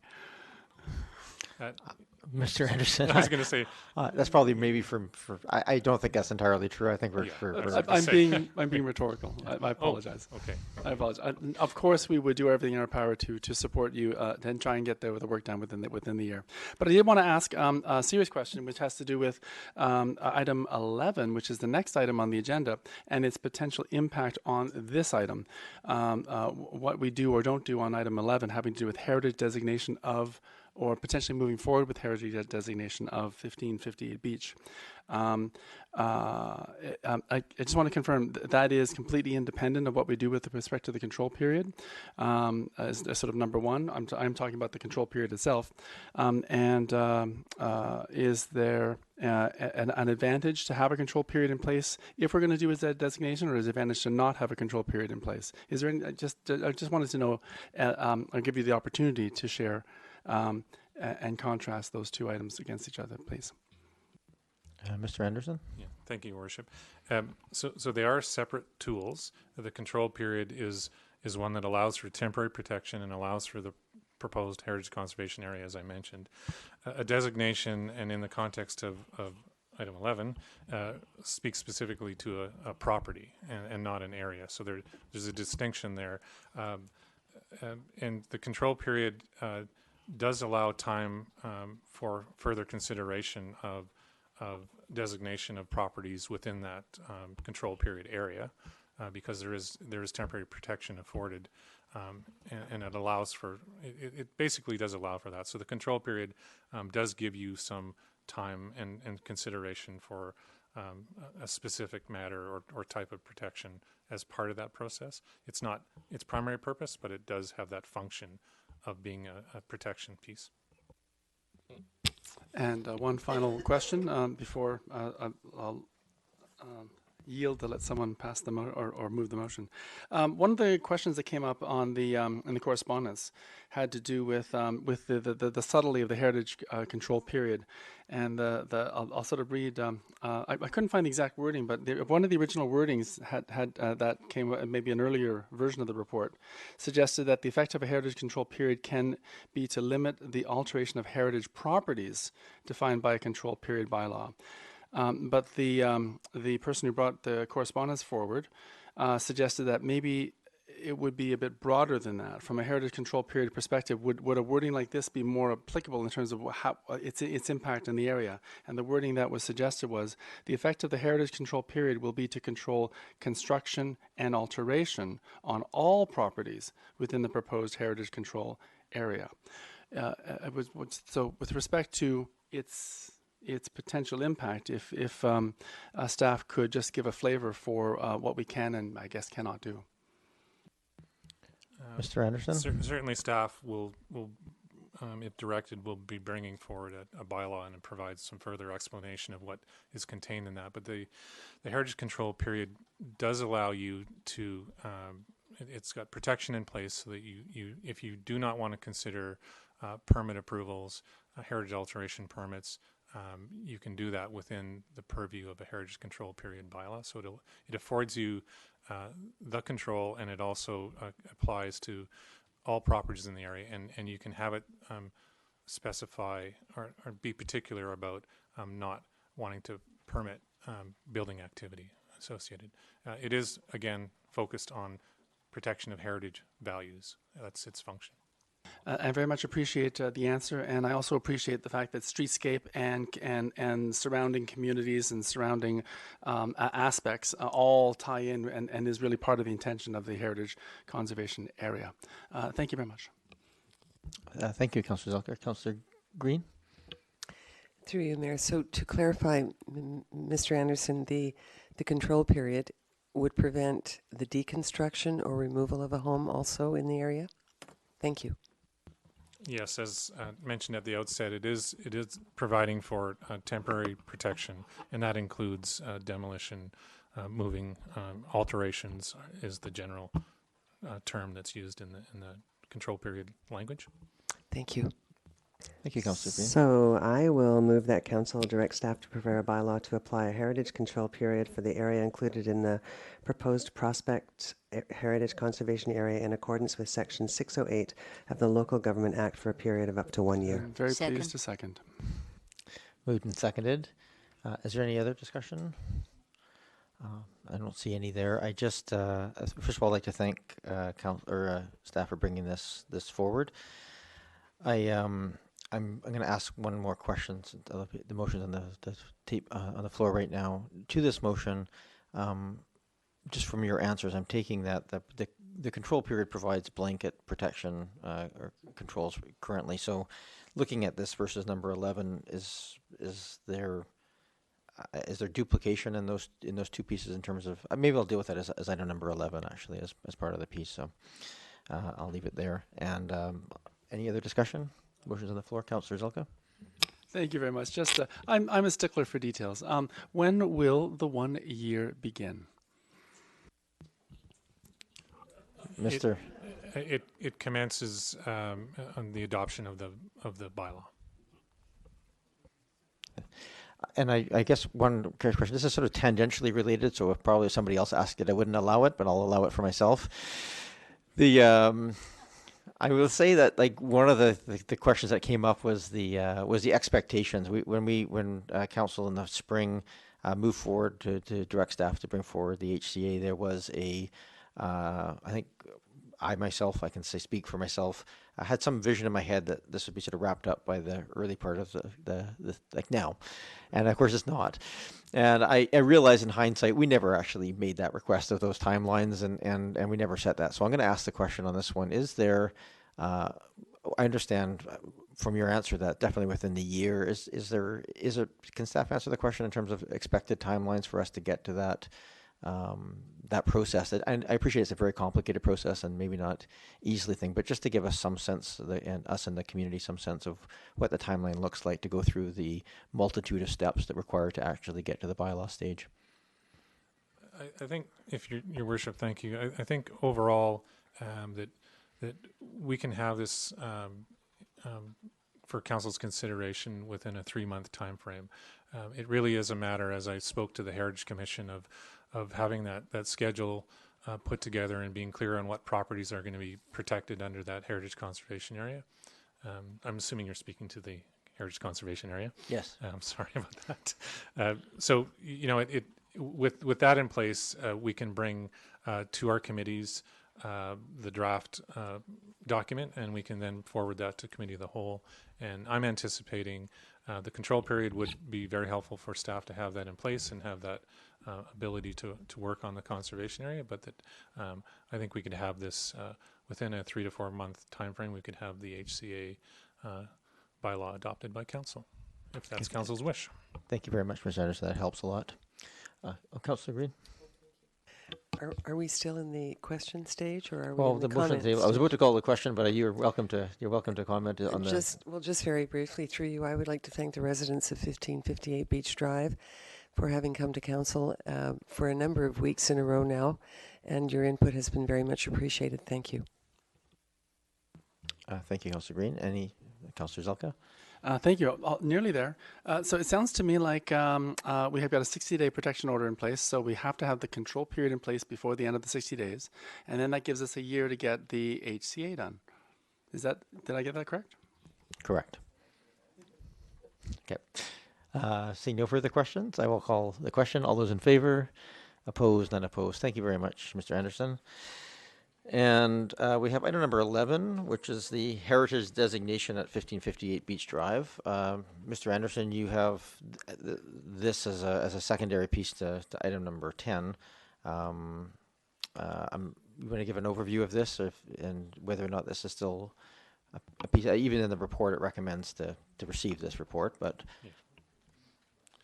Yes, Your Worship. In an overview, I don't usually begin with a recommendation, but certainly the recommendation of staff for a heritage designation specifically to 1558 Beach Drive is that Council receive the report that they have before them for information. The report does outline that with the temporary protection order in place, Council can consider the designation of the subject property. That designation is done under Section 611 of the Local Government Act, and it is the long-term protection, heritage protection tool that's available to Council.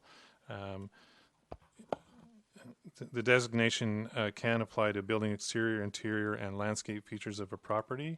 It can prohibit demolition, structural alterations, land changes, in addition to alterations to specified building exterior, interior fixtures, and landscaping. The continued protection through heritage designation is afforded. A heritage alteration permit is also included as part of that process once you have a designation bylaw in place.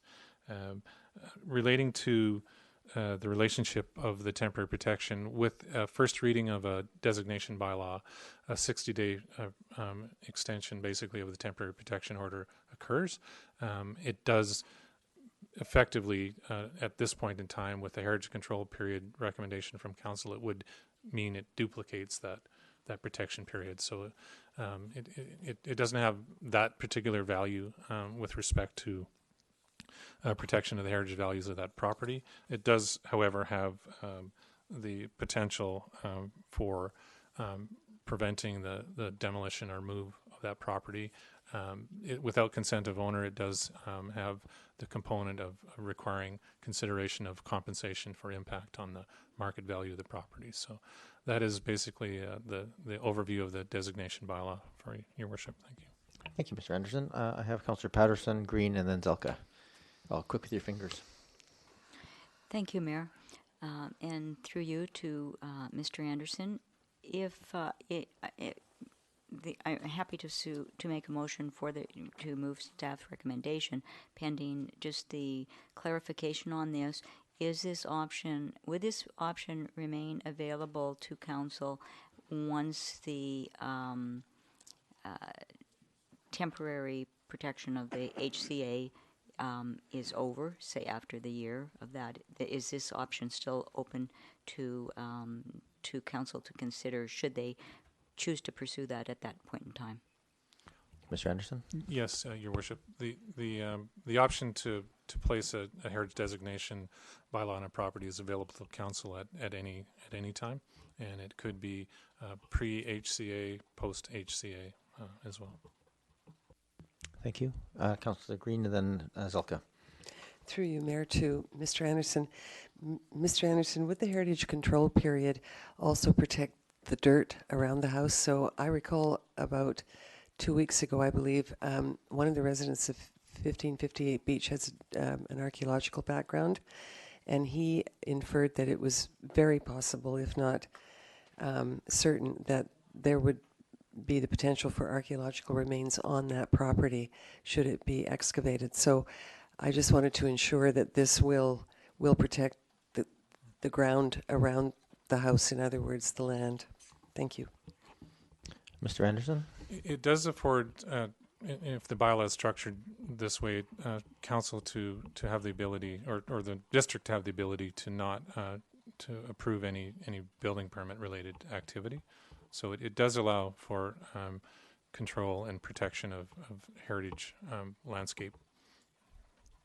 Thank you very much. Thank you. Councillor Zelka. Thank you very much, Chair. Question for you, or through you to staff. As I'm toying here with option number 2, which is just to go straight to considering preparing a bylaw for designation.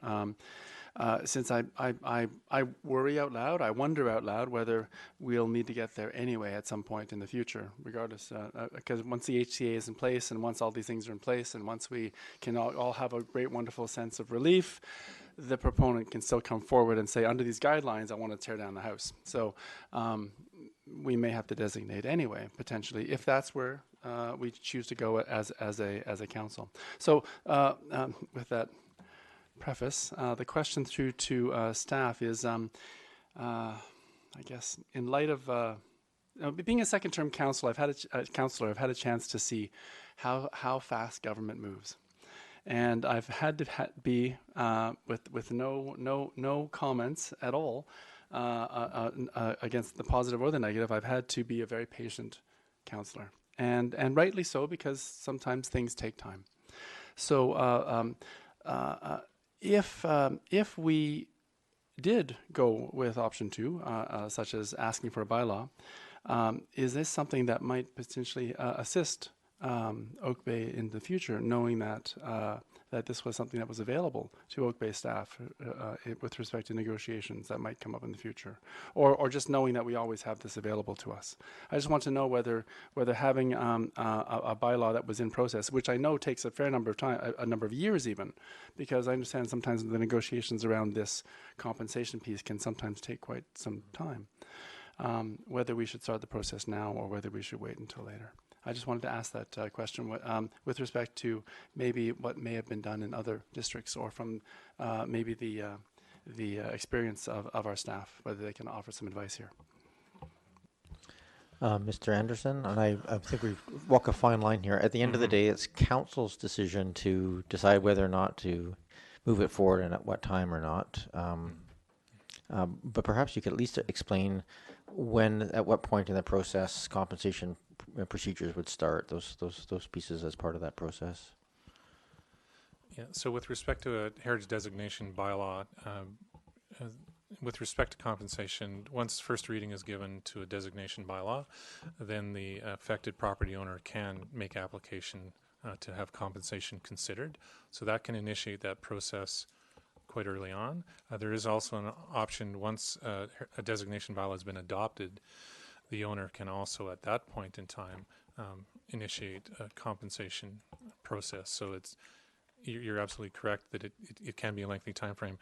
I think it's important, I'll try not to wade in too much on this, but the heritage control period and the time period that allows protection while you're preparing a conservation area has the effect of temporary protection that the designation bylaw does, but for a longer time frame.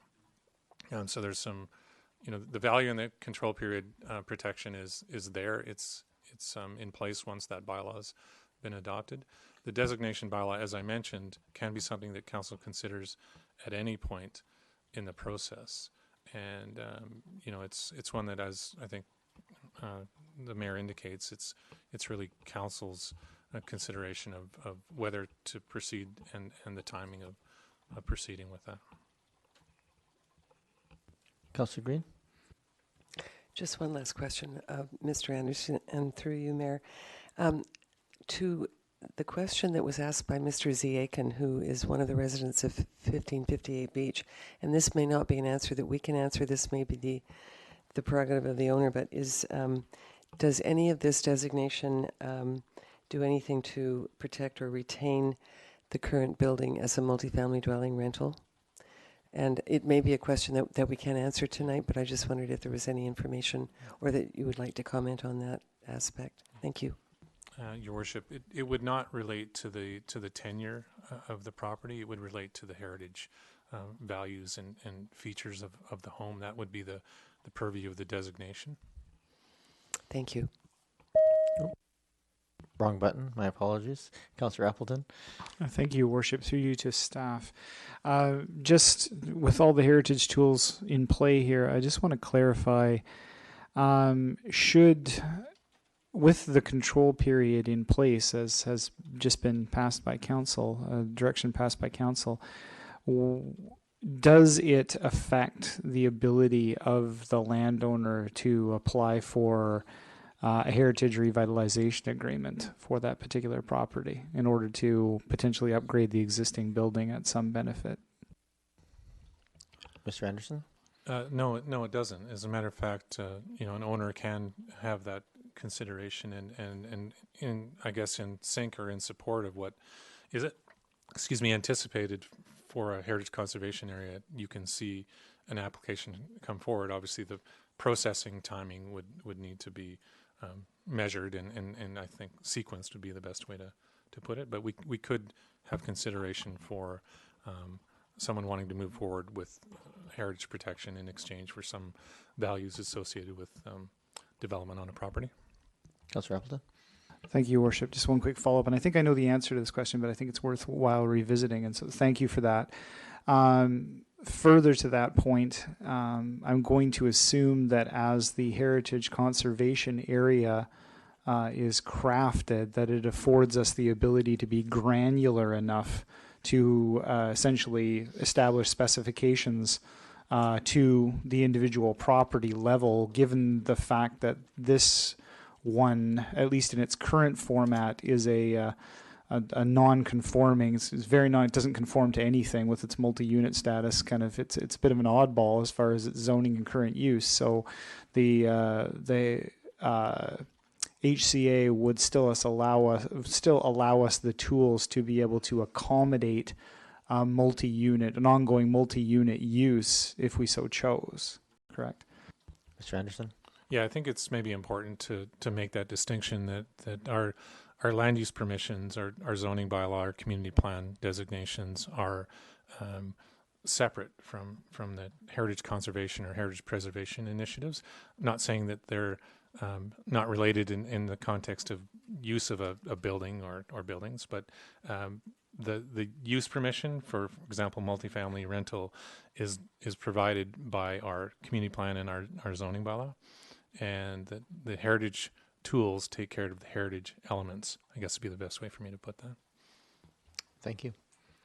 Any other questions of staff? Councillor Selka? Thank you, Chair. A question through you to staff with respect to potential future changes to the OCP and our zoning bylaws. I understand probably way down on our list of priorities is a new zoning bylaw, and although we are coming up with a housing strategy that may make reference, I would imagine, to some of the new abilities and afforded us, such as rental zoning.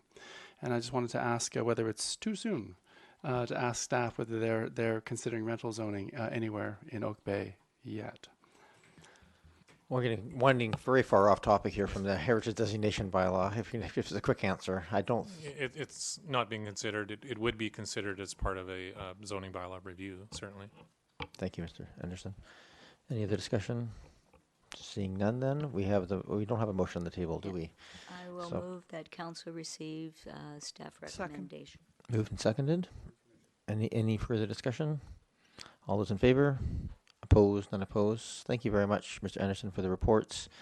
And I do appreciate that. And I might just, I think with that decision of council, it's worth, just for the members here who are in that building, this process does allow some time for discussion with anybody, frankly, in that area who's looking to make changes. But it may take that timeline a little bit and make it possible to keep some of the housing options in there. So I think that's a positive side effect of this discussion tonight.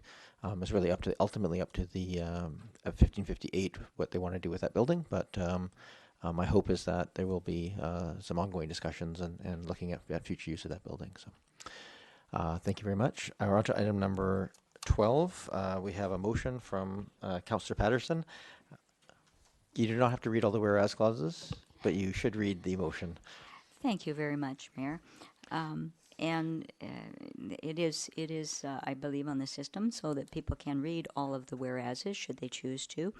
But the motion is that it be resolved that district staff is asked to provide to council a listing of provincial and local government legislation and regulation and local government legislation and regulations considered by the district's approving officer for assessing land subdivision in the district of Oak Bay. And if I might, please do go ahead and motivate. Speak to the intent of the motion. The motion really recognizes the unusual role that an approving officer has in municipalities. It's a quasi-judicial role where they assess the applications both from the lens of their role in representing the province and their role in representing the district. And there are a number of a long list of things that they often must consider. But in bringing this forward, I am following leadership that has been an example of other municipalities, and that this role is often isolated. It's not well understood by often council members, certainly by residents, and so. But the reports of the approving officer are actually public documents.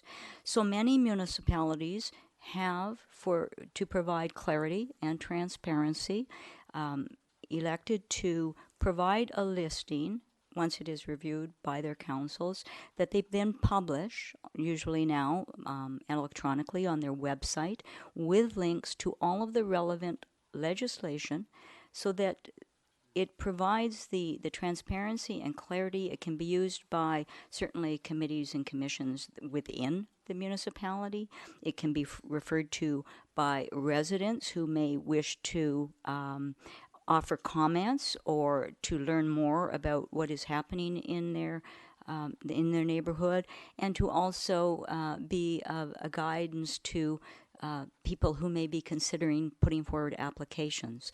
So I don't mean this to be a lengthy review process at this stage. I really want it to be a foundational piece of information that we would then publish hopefully on a website. If council sees the list and approves the list, we will put this on the website as a foundational piece of information. We may wish to then use it as a lens when we are looking at our housing plan as we go forward. Council may, or members of council, members of staff may have suggestions for how this might be amended or expanded on in the future. But really, for this point in time, it is simply to bring greater clarity and transparency to the role of the approving officer and the guidance that they use in making their decisions. Thank you, Councillor Patterson. I'm just looking at the wording of the motion, which is really to bring back information. So that would not necessarily bring it back for council deliberation. It would just bring it back for information at this point. And then any subsequent changes would come through resolution at this table. Yes, and I would see this, again, as I say, as a foundational piece. If there are, if members of council in reviewing this believe that there are additional pieces of policies that they wish to bring forward in the future, I see this as something that would be done perhaps as part of our strategic planning in the next term. Okay, thank you. I think this touches on Mr. Anderson. Is there any, I just always want to make sure that the question was raised earlier about time availability and things. Does this fit, is this a request that is going to have any significant time implications? Your Worship, no, thank you. No, I don't believe it would. I mean, the listing is something I think staff can provide in a quite straightforward way. So it shouldn't have significant implications for staffing. Okay, thank you. Was there, Councillor Zelka, did you? Nope. Any further discussion on the request? Seeing none. Oh, I did not get a second. Sorry, I had a mover and moved and seconded. I was wondering that, but I thought I must have got a second because I let her motivate. Is there any further discussion? Seeing none, all those in favor? Opposed? None opposed. Thank you, Councillor Patterson, for that. Item number 13 is just our memorandum. Number 14 is the David Street Housing Agreement. This is for 1416, 1418 St. David. And this is, we had 3 readings. This is for adoption. I'll move adoption. Moved. Second. Moved and seconded. Any further discussion? All those in favor? Opposed? Councillor Braithwaite opposed. Moving on to item number 15, bylaw number 4737. Ms. Varela, is there an error in the title of this? Is that what I recall? Your Worship, if you look at the agenda listing under item 15, it says permissive tax exemption. It's actually entitled the Property Tax Exemption Bylaw, so it's an administrative error. The bylaw is still accurate, so no jeopardy from an administrative perspective. Okay, and that'll be fixed when it comes back for final adoption. Okay, so we're looking for, can we do all 3 readings simultaneously, or should we do 2 and then we can do all 3? I'll move all 3. Moved and Second. Moved and seconded. Is there any discussion on the item? Councillor Patterson? I just would like to thank staff for the following up on the information with the groups. I think that was really good information to have to add to this as an information piece. Thank you. Thank you, Councillor Patterson. Agreed. Well done. Thank you so much for that. Any further discussion? Councillor Zelka. Thank you.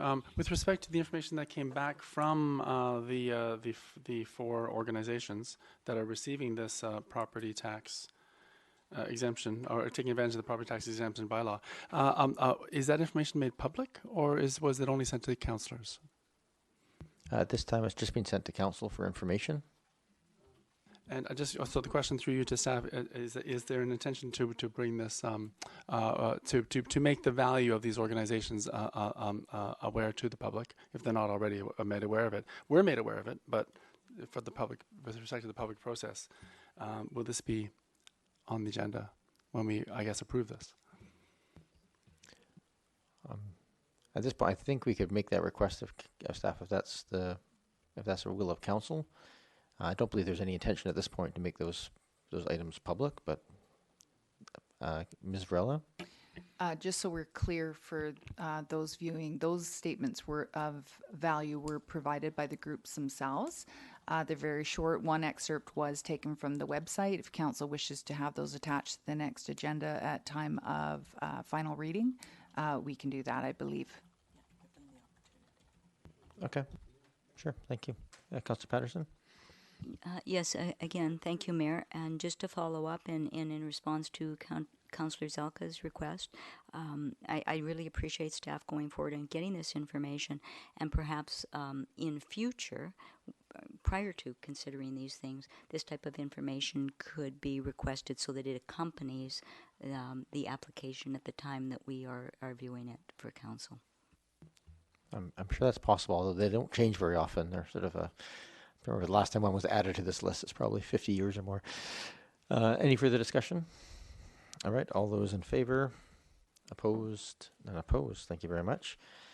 We need a motion to adjourn in camera. I'll move that in accordance with sections 91A and C of the Community Charter, that this open portion of the meeting of council be adjourned and that a closed session be convened to discuss personal information about an identified individual who holds or is being considered for a position as an officer, employee, or agent of the municipality, or another position appointed by the municipality, and labor relations or other employee relations.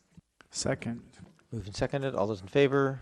Opposed? None opposed. Motion is adjourned. Thank you very much, everybody.